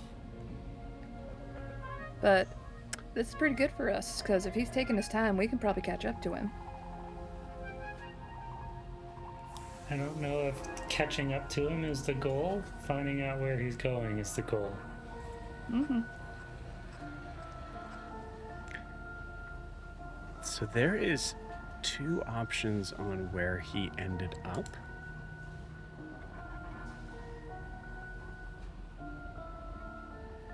And this was Rasa's idea, so I'm going to say Rasa, roll me just a straight up luck roll.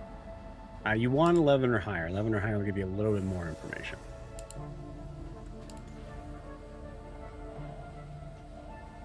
You know what? Fuck it. I'm gonna use my inspiration on that luck roll. 13. That's better than the nat 1 I originally rolled. You got it. Cool.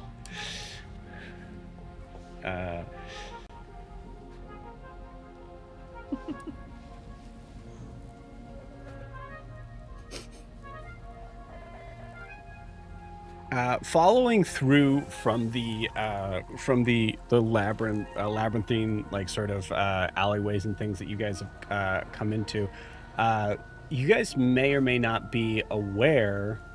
I'd say you're probably not aware of where you've kind of ended up. Where you are now, things look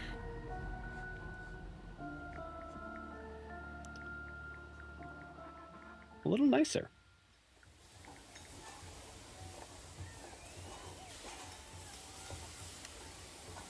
You see a street corner that is paved. And from across the street, a slate-roofed, sand-colored stone building. Sharp, well-maintained edges. Practical architecture, but showing signs of value. Expense. You see that there are brass-capped rain spouts along the upper sort of borders near the edge of the roof there. The low wall surrounds a narrow courtyard, and you see that there is a little bit of a paved flagstone. Everything is neat and clean. And you see above the door, a very modest plaque. The brass register plate etched with the lettering, Guilt Register, Rectory, and Administration.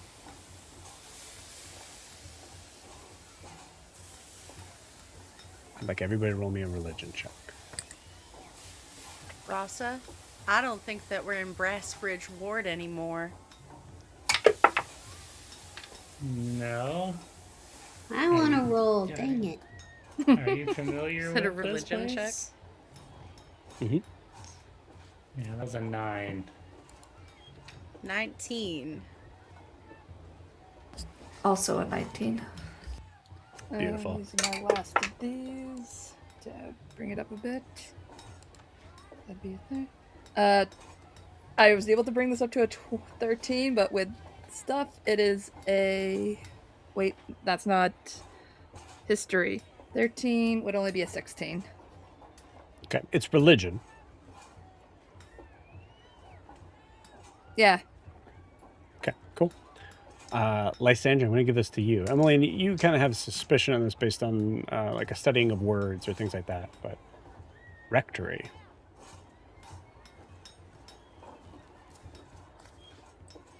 Rectory is a word for a living quarters that is given to someone from the church. We'll pause you there.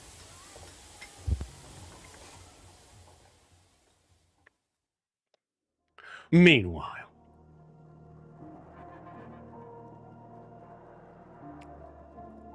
Timothy, you, as you and Ophelia start to kind of walk up, you see that there is a busy sort of array of figures that seem to kind of cross in front of your path.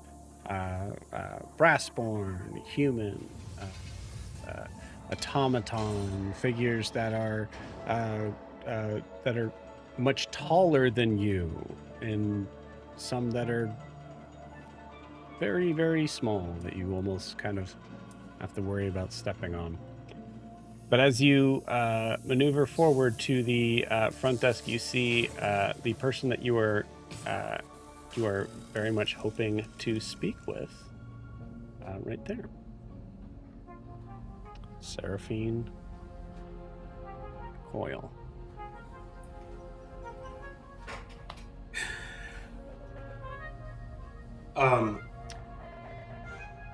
Hello.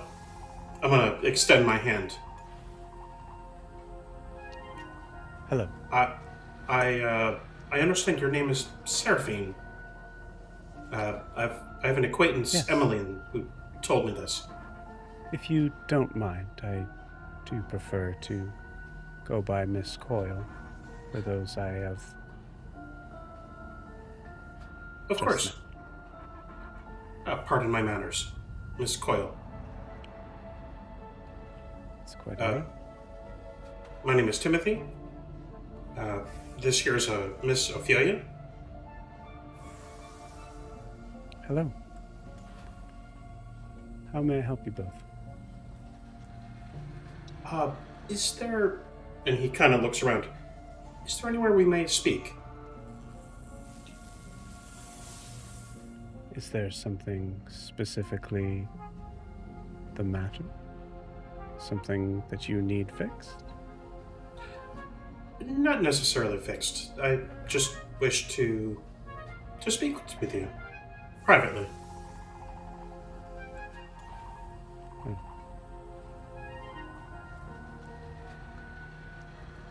I apologize. My station right here requires me to be ever vigilant on the parts and requisitions that come by here. If there is something specific that you need to be attended to, might I suggest the third floor?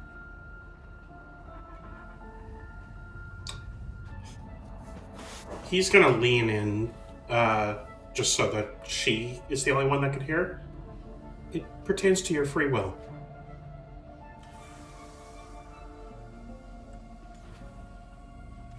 I'm afraid I didn't quite catch that. Then you hear a voice in your head.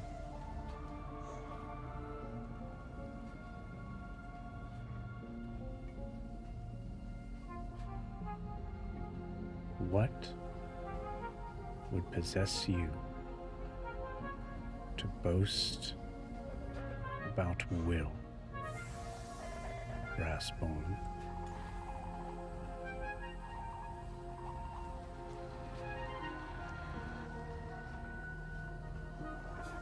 Ophelia, you see just a very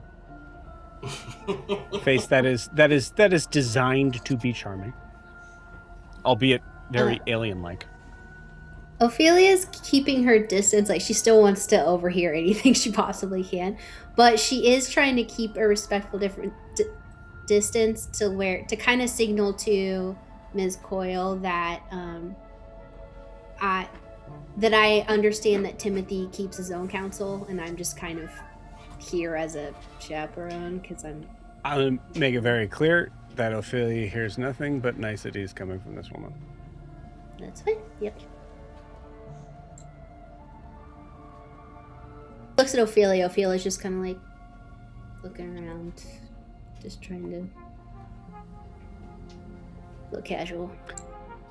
Apologies. Could you please repeat? I'm afraid the sounds of machines have made some of my sensors act up. She's talking to Timothy. Mm-hmm. Uh-huh.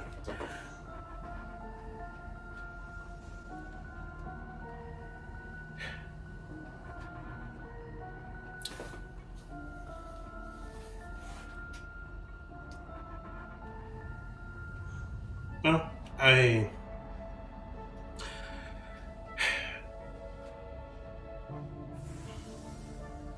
tired of secrets.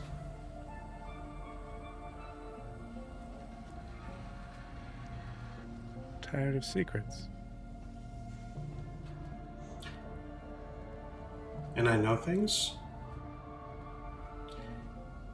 Maybe you don't want known. That is fine. I just wanted to make a connection. I apologize. I'm having a little trouble understanding. Maybe it's a cultural accent, something. I apologize. I please feel free to try to explain a little bit more. So you hear in your head, walk away. You're right. Must be a cultural misunderstanding. Well, I'm here to assist in any way that I can. It is my job, after all.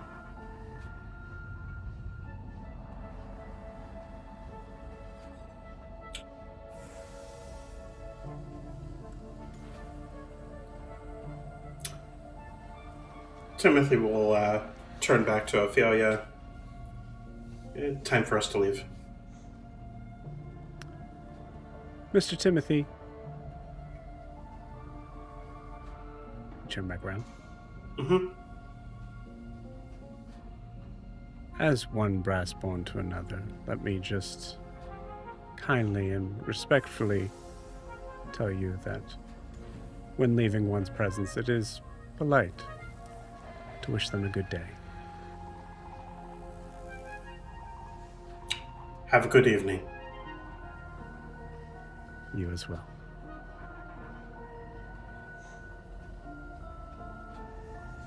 And she turns back to what she's doing. As we're walking, I look at Timothy. Do I need to do an insight check, or could I tell from that exchange that he did not get what he wanted out of her? I'd say you definitely get the idea that Timothy seems to not be successful, right? I'd say that's probably fair to say, right? So I'd say at least that. Okay. Anything more would be an insight check, I'd say. Okay. As we're turning away, I'll cast message at Ms. Coyle. Hopefully that works on her. I assume it does. And say, his name is Timothy. My name is Ophelia Hargrave. If you ever need to find him again. I have to think that in a city like this, it isn't just every brassborn for themselves. Give him a connection. Please. And then just keep walking away with Timothy.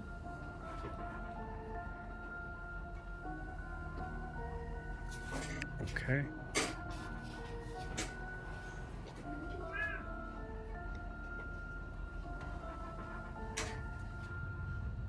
Interesting. So I think as we get to the elevator, Timothy's gonna turn to you. So the others seem to have run off. Where to?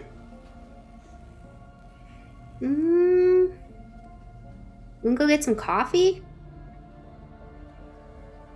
Because I figure once they've got their stuff done, Lysandra will let me know. I don't know where they went.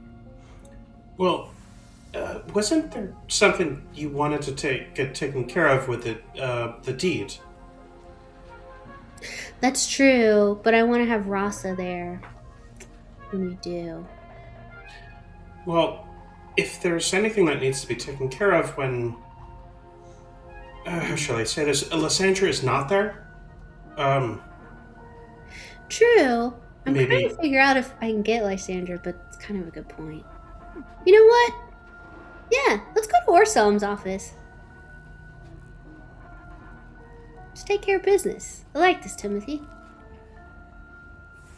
As you wish.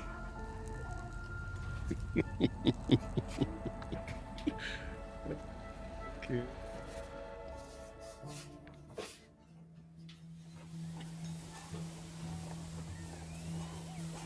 Emmeline, Lysandra, Rasa, Blair, you are standing on the other side of the street. As you see that there are figures that are kind of moving by. One thing you notice in particular is that there's a very nice, pleasant-looking horse-drawn carriage goes by. Something that you haven't really seen in Bracia that much. What the hell is a rectory? Sorry. Take a point of inspiration for that. I love that. The fuck's a rectory? It's a living quarters for a church, so if they are aligned with the political candidate, I think we can guess who. But why were they That called the was- Guilt Rectory? It's GILT. I was gonna say, I'm assuming it was GILT. Yeah. There, puts on her And monocle. that was Oh, Reed. That was the religious-backed candidate, correct? Yes. He is backed by the Church of, The Church of Orem. Is that what this is? Didn't take him for the assassinating type. Is it just me, or is Ross a super robot-y? it is. Yeah, Yeah. if you want to jump out and jump back in real quick, Ryan. Well, this seems like up Lysandra's alley. Like, you can go in there and, like, just see what's that all about. How is that up my alley? Like, church thing and you're, like, a religious thing? I don't know. Paladins are not necessarily tied to a god, we're tied to an oath. Religion is secondary.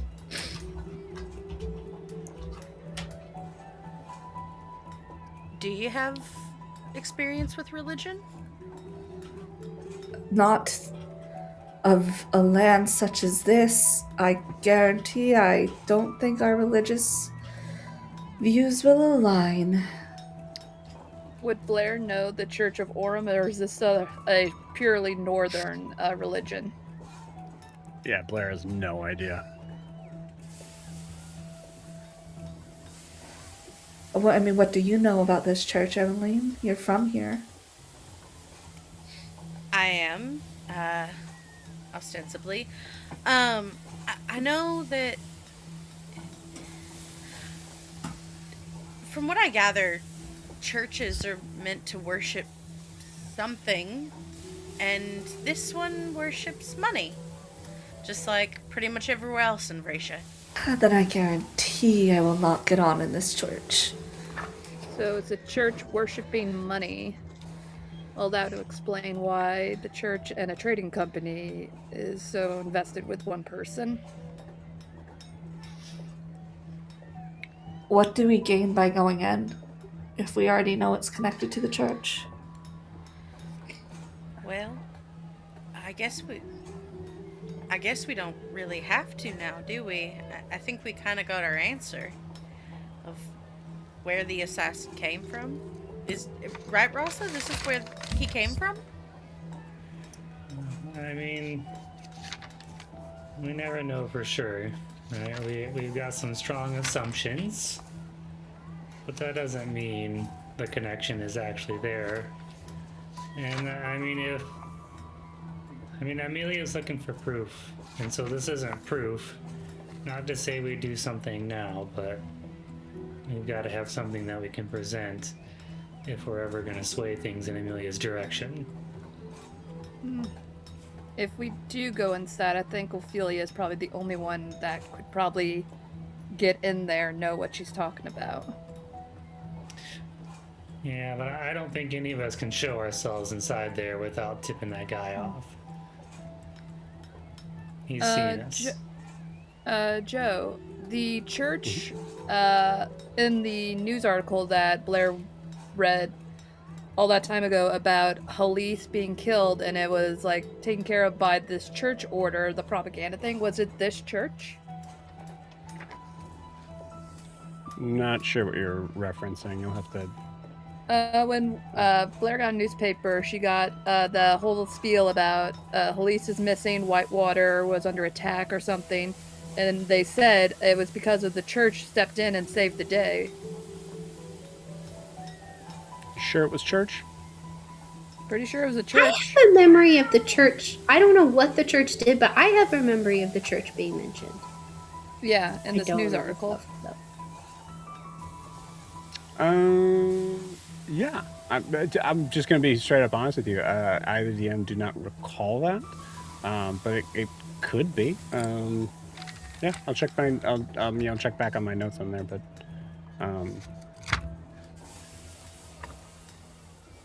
Yeah, if that were to be true, Blair, what would you be wanting to do with that information?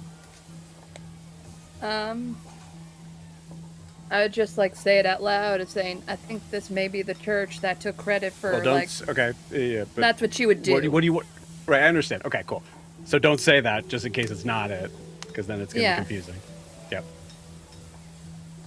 I will look that up though. How far away from the front door are we? About maybe 40 feet or so. Yeah, you're Right. you're on the other side of the street, so. We still have that pass without trace, that kind of foggy air around us that is very inconspicuous and all. As long as you stay within 30 feet of me. Great. How about we move this conversation across the street? I cast a spell, and then we can see what happens from there. What spell? Well, I can summon this little, invisible... I think it's a hand, because it, opens doors and it moves things, but I always felt like it was kind of just a little critter.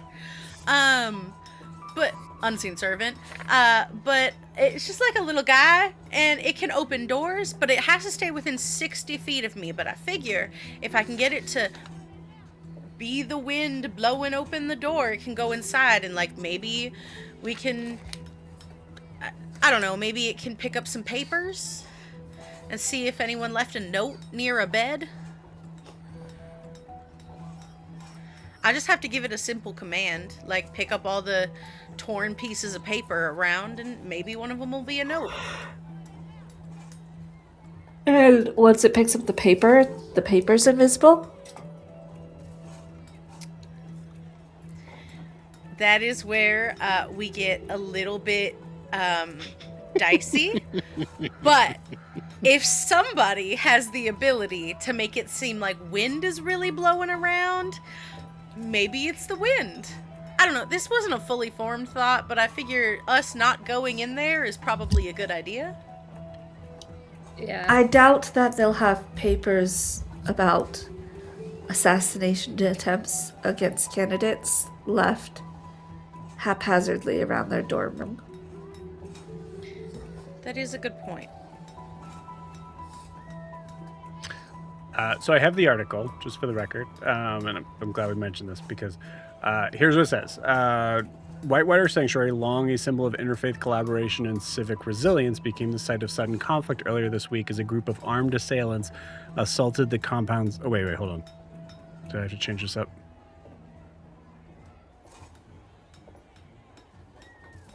I'm sorry, Joe. I just thought...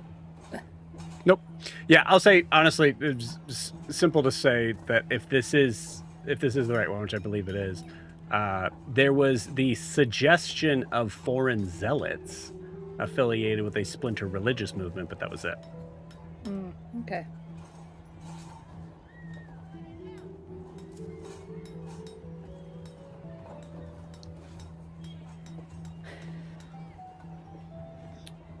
So do you guys just want to go back to I don't even know where we're supposed to meet.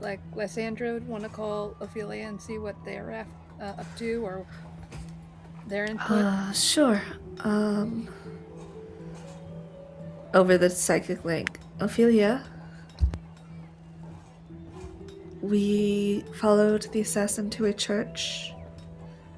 We do not think it's a good idea to go into said church. Where are you? Timothy and I are gonna go by the saloon, so you guys can meet us there. Which saloon? Broken Spur.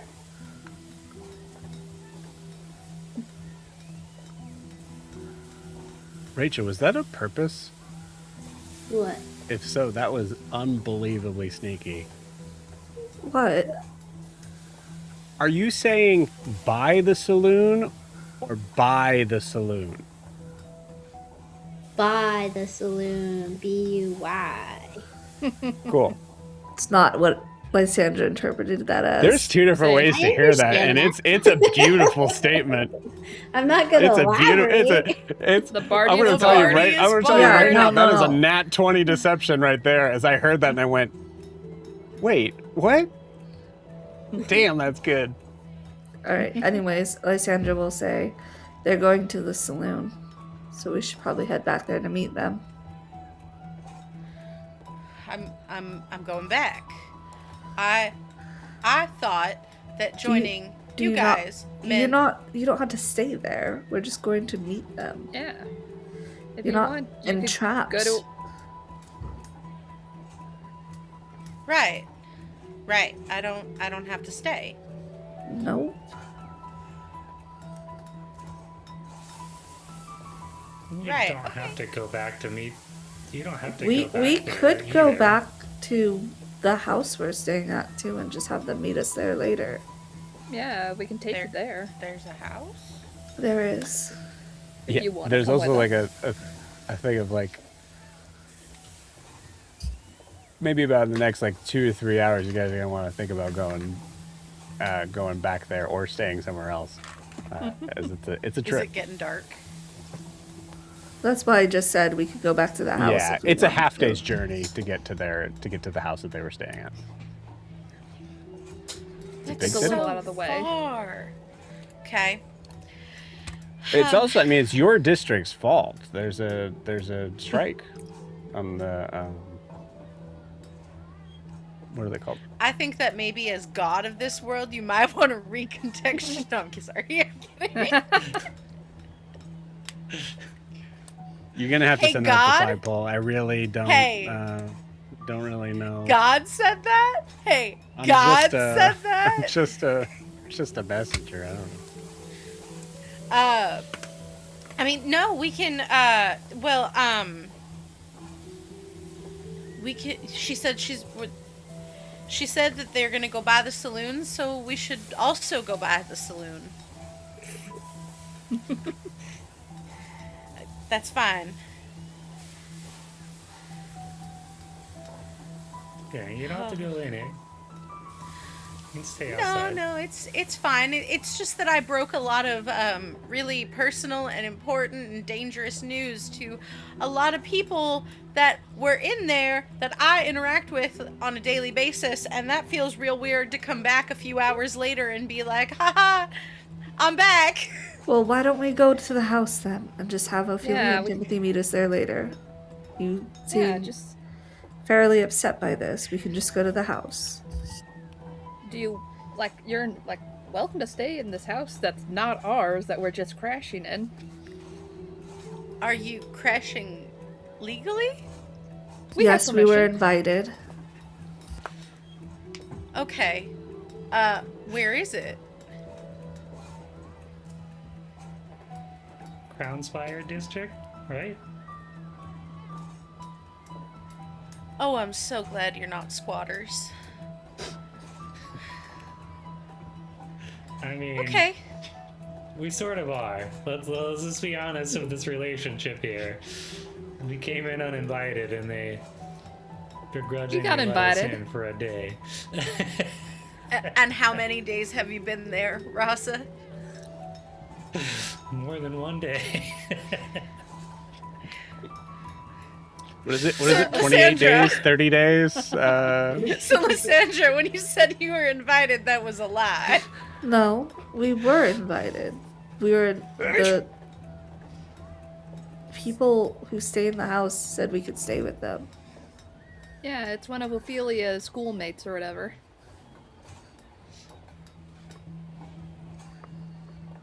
Okay. Not all of y'all's moral compasses point north, do they? Don't answer that, Rasa. You haven't seen Timothy yet. Oh, I have. I have No, you met have Timothy. not. Emily, actually, no, I'll allow you to kind of choose on this. Has Emily been to the Crownspire District?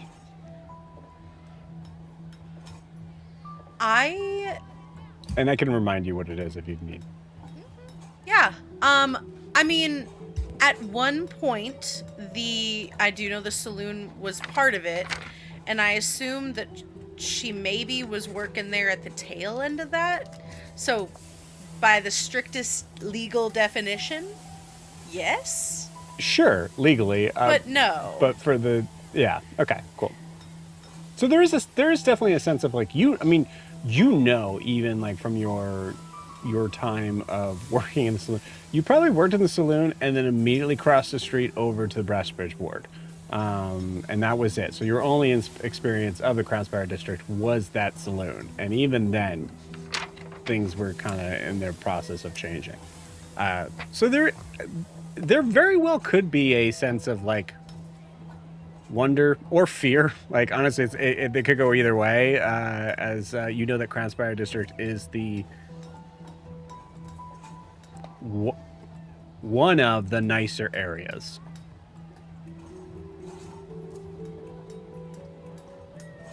Crownspire District. Okay. And she's gonna adjust her wig to make sure it's straight. And she's gonna kind of wipe off her, like, the frills that are attached to the metal of her shirt. Just... Crownspire District. Sounds good. A house. And they will meet us later, right? Yeah, I'll tell them. Okay. Do we have to, like, stop at your house to get your things, or, like, an overnight bag? Blair, do you think that I need to brush my teeth or have new clothes? I don't know. I'm trying to be polite. I don't know what your whole thing is. You know what? Actually, that's very nice of you. No, I do not believe that I need an overnight bag. Thank you. Also, there might have been something bad that happened in my neighborhood the other night. And there may be police kind of walking around my neighborhood, and I don't want to be there. Well, good thing you're coming with us then. Great. I will do the link to Ophelia, say we are going to head back to the house instead, so that Emmeline does not have to see the saloon again. Okay. We'll see you back there later then. Be careful.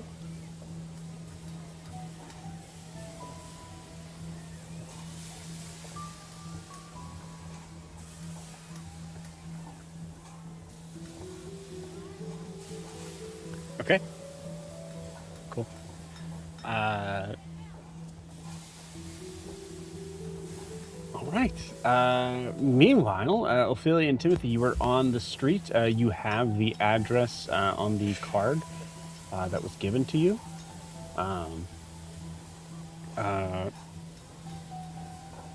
Yeah. Anything particular before you guys head off in that direction? Nope. We're ready for business. You got it. Cool. Awesome. So, moving from somewhat close by, but ironically, Mr. Orson also has his office in the Crownspire District. So it is to kind of put things in perspective, and I am working on the map, guys, just so you know. I'm working on it slowly and surely. But it is just south of the Solar Dominion, but it is north of the saloon. So as you guys head out there, you see a very nice, like, kind of pretty tidy sort of white stone building that just has the address on it.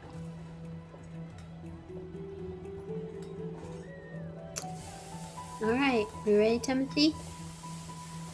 I'll follow your lead. I'll cast a message at Timothy. You have a weapon on you, right? Several. But I'll try the non-violent way first. Okay, cool. I love that this is coming at the same session of the conversation with Emilia. Cool. You guys walk in. And as you walk in, you hear there is some very sort of... oh, never mind. There's nothing. Never mind. No.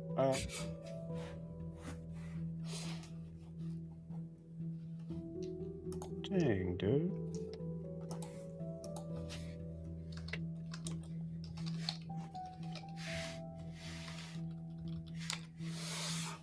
Definitely thought I had that queued up. Okay. There's some just very nice, we'll keep it the same music, but some very nice music that is kind of playing from some sort of distant hallway and some sort of area in the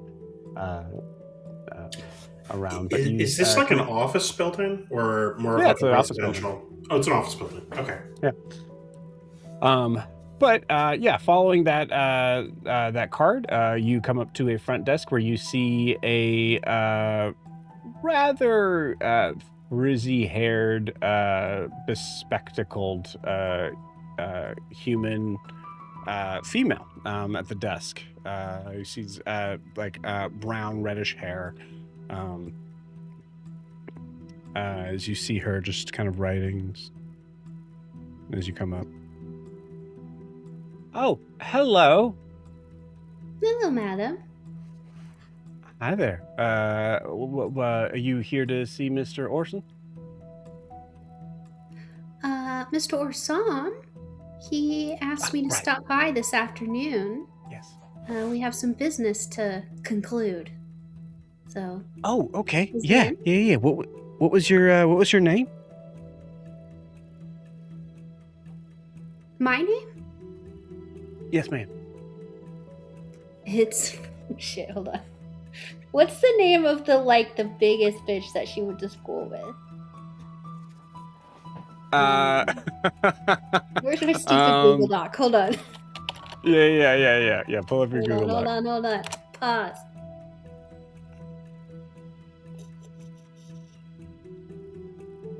Emilia.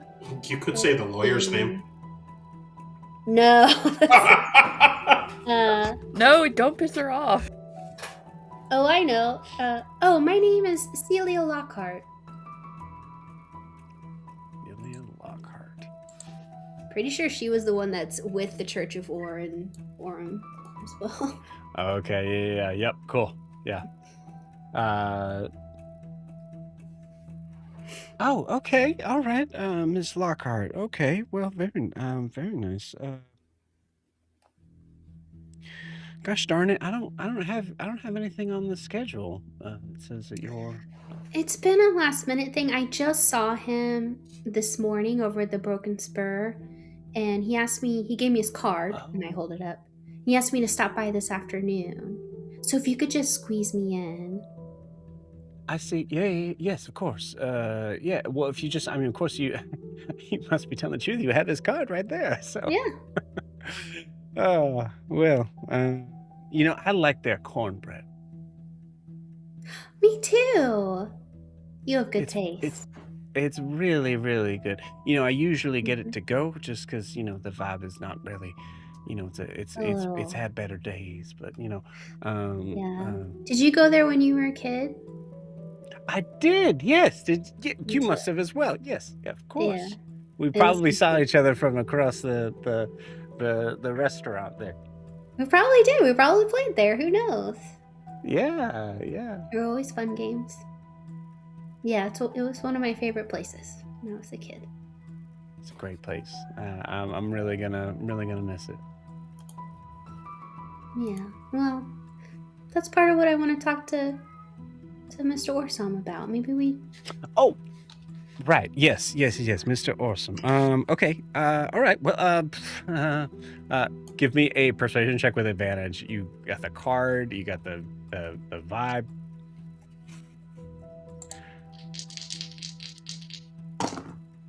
With advantage. Once in that one, so that's great. 19. Cool. I rolled a 2. So you have fully smitten this woman. All right. Okay. All right. Well, you know what? He is kind of between. You know what? Just Mr. Timothy. Just between us girls, he likes to kind of keep space in between some of the meetings. I guess just to kind of like, relax and blow some steam off. I guess. But so if something were to come up and mentioning that, just. I don't know. I don't. I get that. I don't want to get you in trouble. Would it be okay if Timothy and I just kind of, if you, what could we do here? Could Timothy and I just go back there and I'll just kind of say, yoo-hoo, it's Celia. And if he kind of looks like he's going to give you guff, I'll say, I kind of bulldozed. I didn't ask your name. I'm so sorry. I'm Celia. Oh, that's all right. That's all right. It's Drimmer. Drimmer. Okay. I'll make sure he knows that I just kind of pushed past you. I'm right. a pushy sorry. woman. There's a cat over. Excuse me. One moment. I know. Let's all ignore it. 'Cause she's the worst. Come here. If I hold you, will you stop meowing? All right. Yeah, he's first door on your left. Thank you, Jomo. You're welcome. I appreciate it, and we'll see what we can do for the broken spur. Bye. Bye. Come on, Timothy. Timothy You named just the cat Timothy. follow along. Cool. You come up to a door. I knock politely. Yoo-hoo.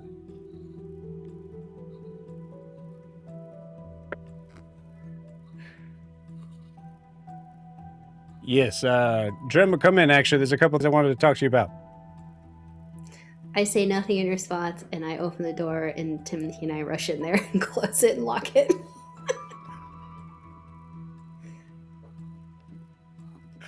Mr. Orson, so glad I could catch you in. Sorry, let me catch up. Hold on. Oh shit. Okay, cool. Is this? No, that's. Have I told you, Rachel, that I'm in love with Ophelia? Like... Yeah. So good. So good. I can't. Evie Mux, really, you gotta work on making these a little bigger. That's Cassian, right? Yeah. That's Cassie. There we go. I found him. Okay. Whoa, hey, Miss Hargrave. Ophelia. I told you I'd be stopping by. Just to finish our discussion about the broken spur. And I believe I told you that you could schedule a meeting with my assistant. She's very sweet, we knocked her out. Excuse me? Well, I want to make sure we could, have a conversation uninterrupted.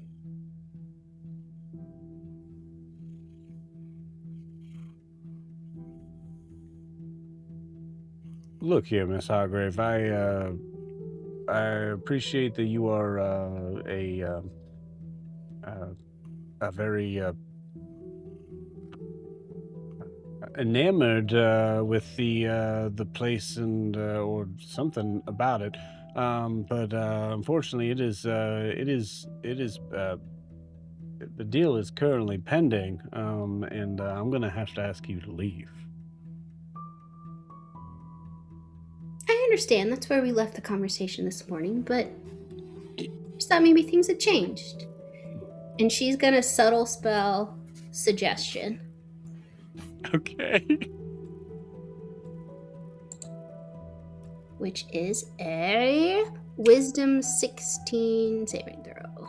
Timothy's standing at the door to keep it closed and keep him from going anywhere.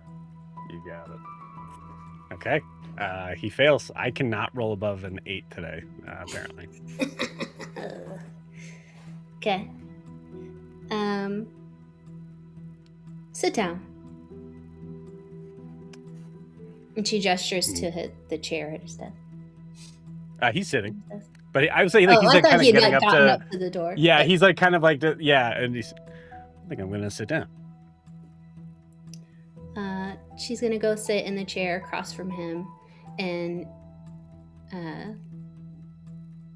before she gives him any more orders, she's gonna say, "As a generous woman, I've upped my offer," and she tosses a bag of 10,000 gold on the table.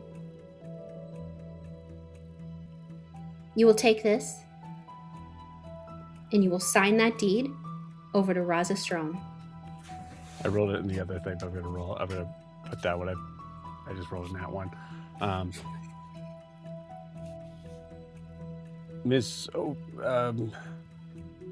why am I sitting in this chair? Timothy's going to go right behind him and just put his hand on his shoulder. Oh, all right, okay.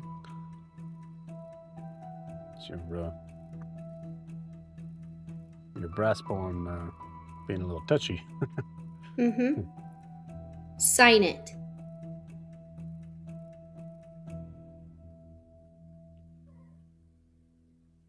I'll fill in the rest later.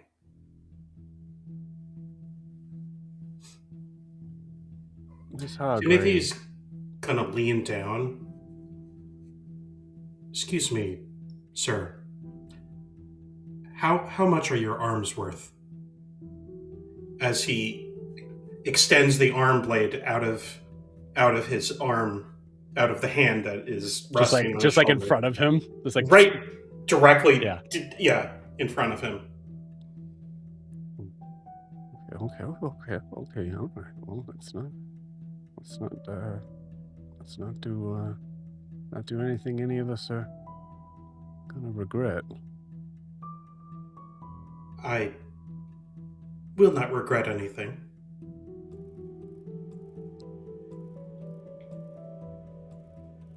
Miss Hargrave, I do believe it is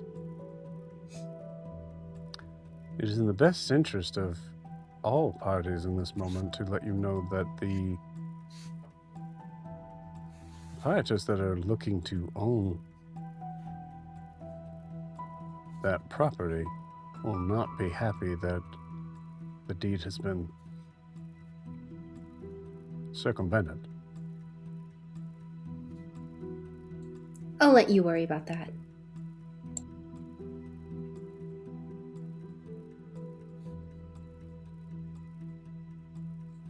Sign it. Now.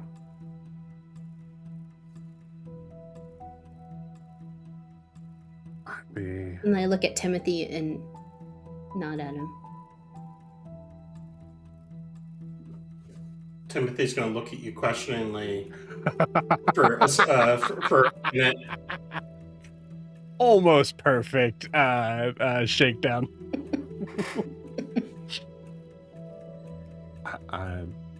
Surely you don't need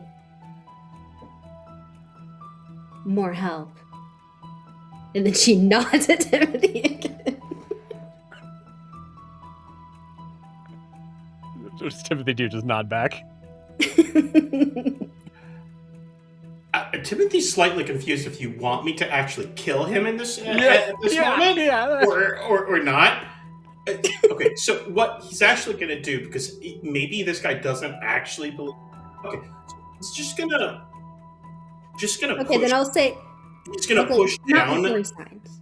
Yeah, he's so this arm blade is like extending from like where his shoulder is all the way down. He's just gonna put it just enough into his leg that it starts to cause blood. Oh, hey, hey, but that's not oh. And then he's gonna just adjust, like he's gonna pull it out and then adjust to an area that he really doesn't want cut.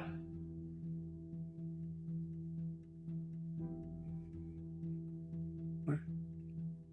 How did you? Okay, all right. Give me the papers. She slides it across the desk.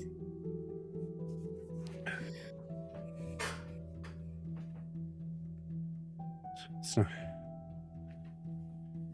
You know, it's not going to be legal if your name's on it. That's why you're making it out to Rasa Strong.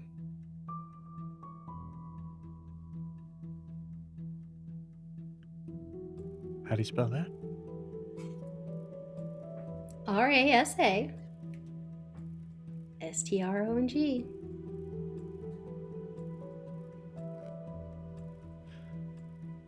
Okay, all right. For 10,000 gold, there you are. She snatches the paper, shoves the gold closer to him, stands up. Now, to be very clear, Timothy's going to withdraw the blade back into his hand.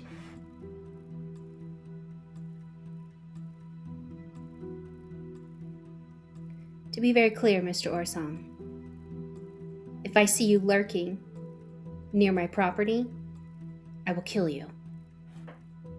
If I see anyone associated with you lurking near my property, I will kill you and make sure you enjoy it while it's happening. Let's go, Timothy. Nice to do business with you, sir. Oh, and Mr. Orson. I'm from Madura, and I'm a Hargrave. We don't build up, we move in. And she shuts the door.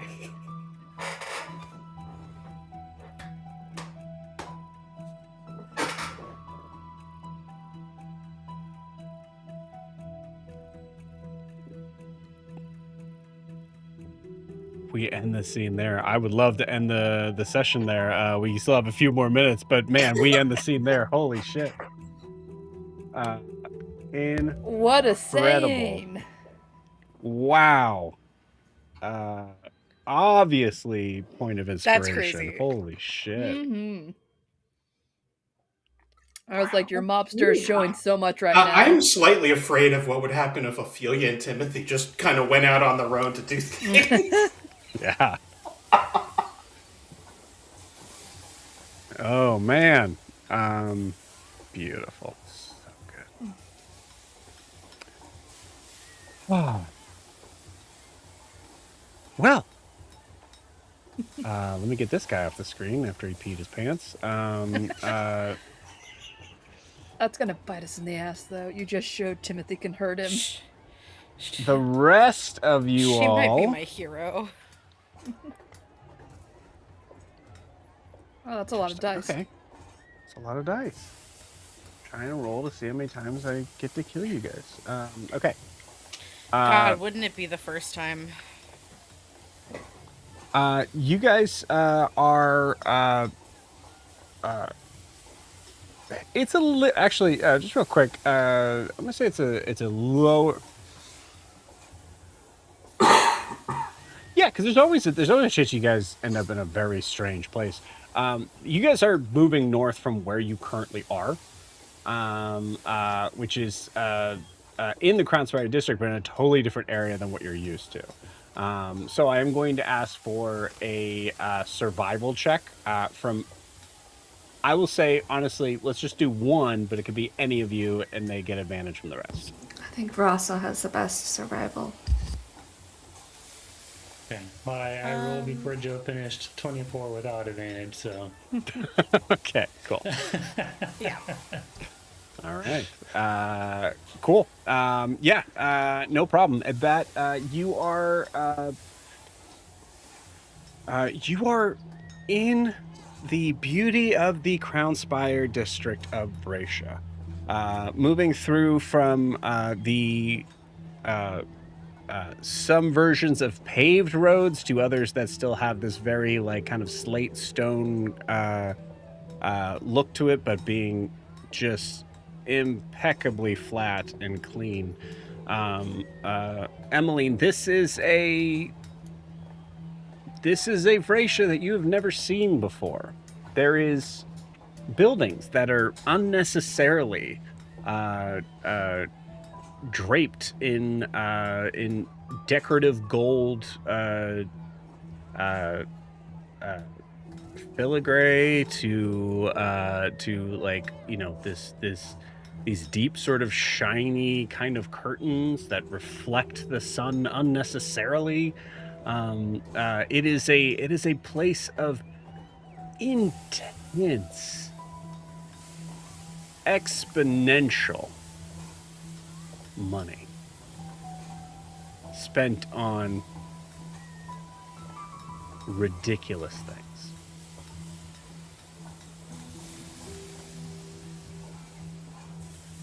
So, as we're walking, I think she says this. I can count, as we're walking, at least... Honestly, it's kind of every house that I would have been broken into in my district. This is confusing. What do the curtains do? Blocks the sun out or the city lights out in the evening. Why do they reflect out? What do you mean reflect out? They bounce. The sun, it bounces off. Why? Why do they do that? Oh, so I mean- the sun doesn't hurt their eyes. They're rich. They can pay for pane glass. And the curtains also But- can be for privacy. Oh. Well, I know what curtains are. You just but asked these what are- curtains were. I said what these curtains were for. These they're shiny. Why are they shiny? Are the curtains shiny, Joe? Yeah, I specifically said that. I thought that was like a metaphor or something for wealth. No, they're reflective. Honestly, we've just been here a few days. We have no idea what rich people want to do with their fucking windows. So you're not rich. Only one of us is. Ophelia. Maybe two with her, and she points to Lysandra. I'm still not sure about that. Are you rich? Oh man. Yeah, Lysandra, you're asked flat out from Emmeline, are you rich? Only in the ways that matter. That is not an answer to my question, but absolutely, I will respect your privacy. How... This is confusing. Oh, how far is your house?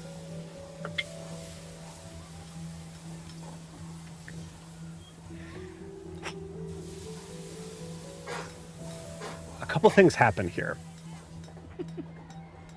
Emmeline, you see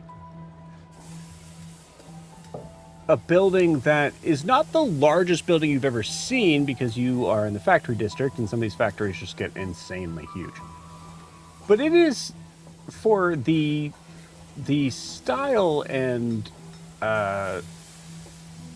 beautiful design, this is by far the biggest building that you've seen that is showcased what seems like maybe would be living quarters. I don't know. There's a lot of windows. Like maybe these are like apartments or what have you. As Emmeline is standing on the towards the sort of side area of the Etherian Hotel.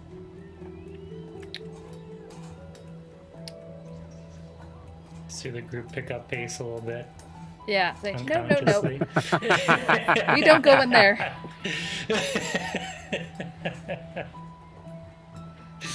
All of a sudden, so as you pick up pace, you to get to the house, you're gonna have to kind of somewhat sort of cross the courtyard, and it's at that moment where you hear,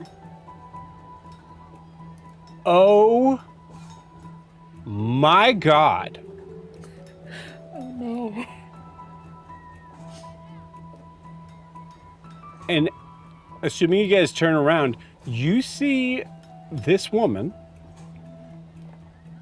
dressed in a just basically Ophelia times 10 as far as the dress goes. Just very, very like very rich, very like very lovely looking. Sort of set, like you see like a lot of like jewelry and everything. So, this person's probably about probably like a slightly older than Ophelia. Brown hair, very tan skin.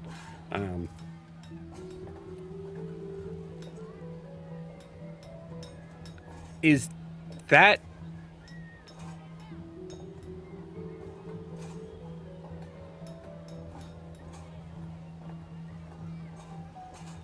Hi, are you from the Broken Spur?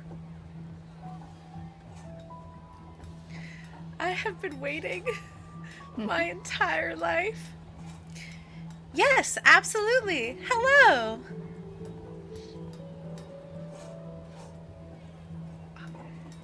I remember when I was a little girl. And she comes right up. She gets very, very close to you, Emmeline. I remember when I was a little girl. Oh my goodness. She starts touching your hair. Okay. I think Emmeline is going to just put her hand lightly on her hand and go, I'm so glad to meet a little fellow cowpoke.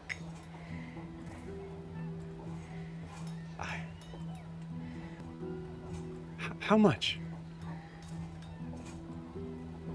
Excuse me? How much? How much?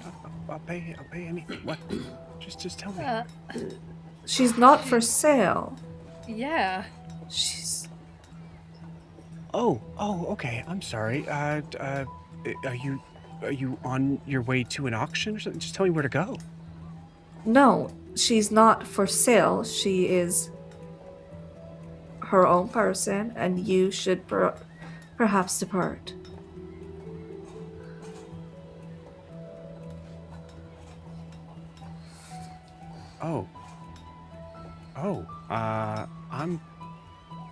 I'm sorry. She's no longer looking at you, Emmeline. I'm sorry. I thought she was a part of the. I thought she was a part of the attraction. But okay. Go I now. So sorry. Have a good day. She walks off. I'm sorry. There's a Emily. couple looks towards you, Emily.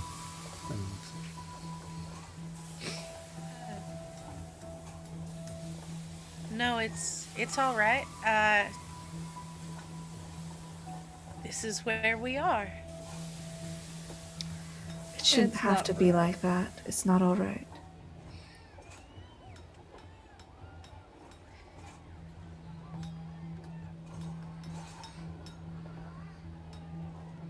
thought someone was excited about the saloon. I'm sorry. She had genuine excitement about it, like the memory and all that, but then she had to be kind of a bitch about it. We should probably get me off the street if you don't want to field more questions about an auction. No. You shouldn't have to, like, hide or any of that. No, I shouldn't. But no one else but Craswell is trying to change that, so we should probably get off the street.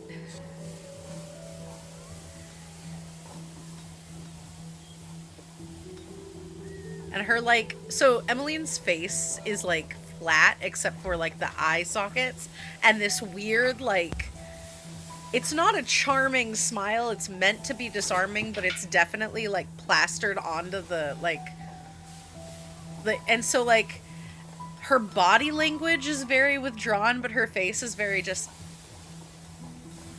Emmeline, why don't you walk in between Rasa and I? We're pretty bulky. We'll block most people from bothering you. Thank you. Sure. She'll maneuver in.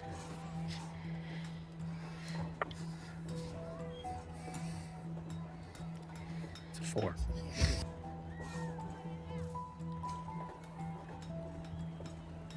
Emmeline, roll me a What is a perception 4? check. Oh, no.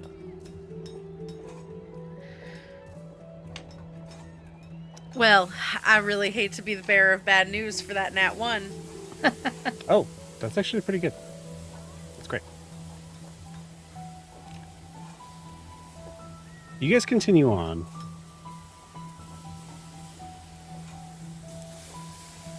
Any sort of semblance of this place giving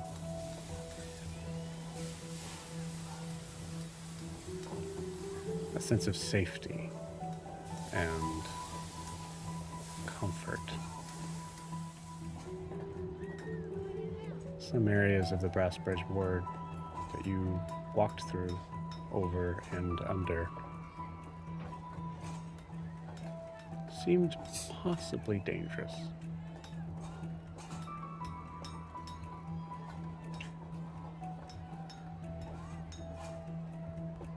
I think as you continue your journey northward,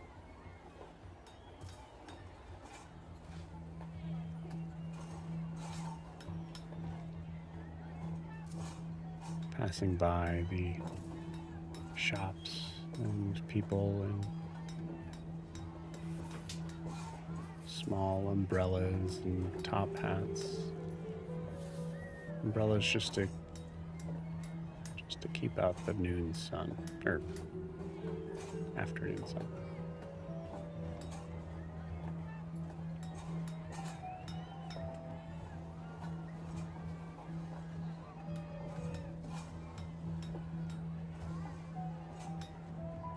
No matter what,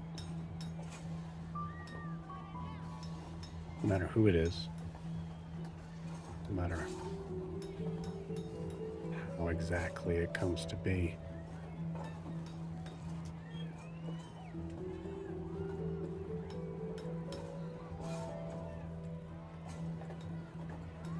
Rasa needs a change.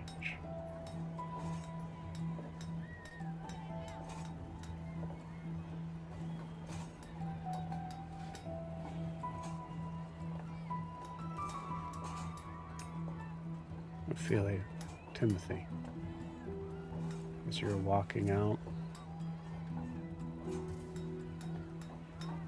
seemingly a smashing success,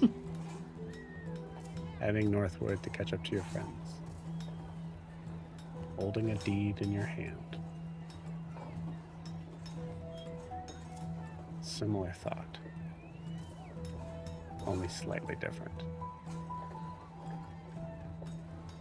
Rasa's going to change.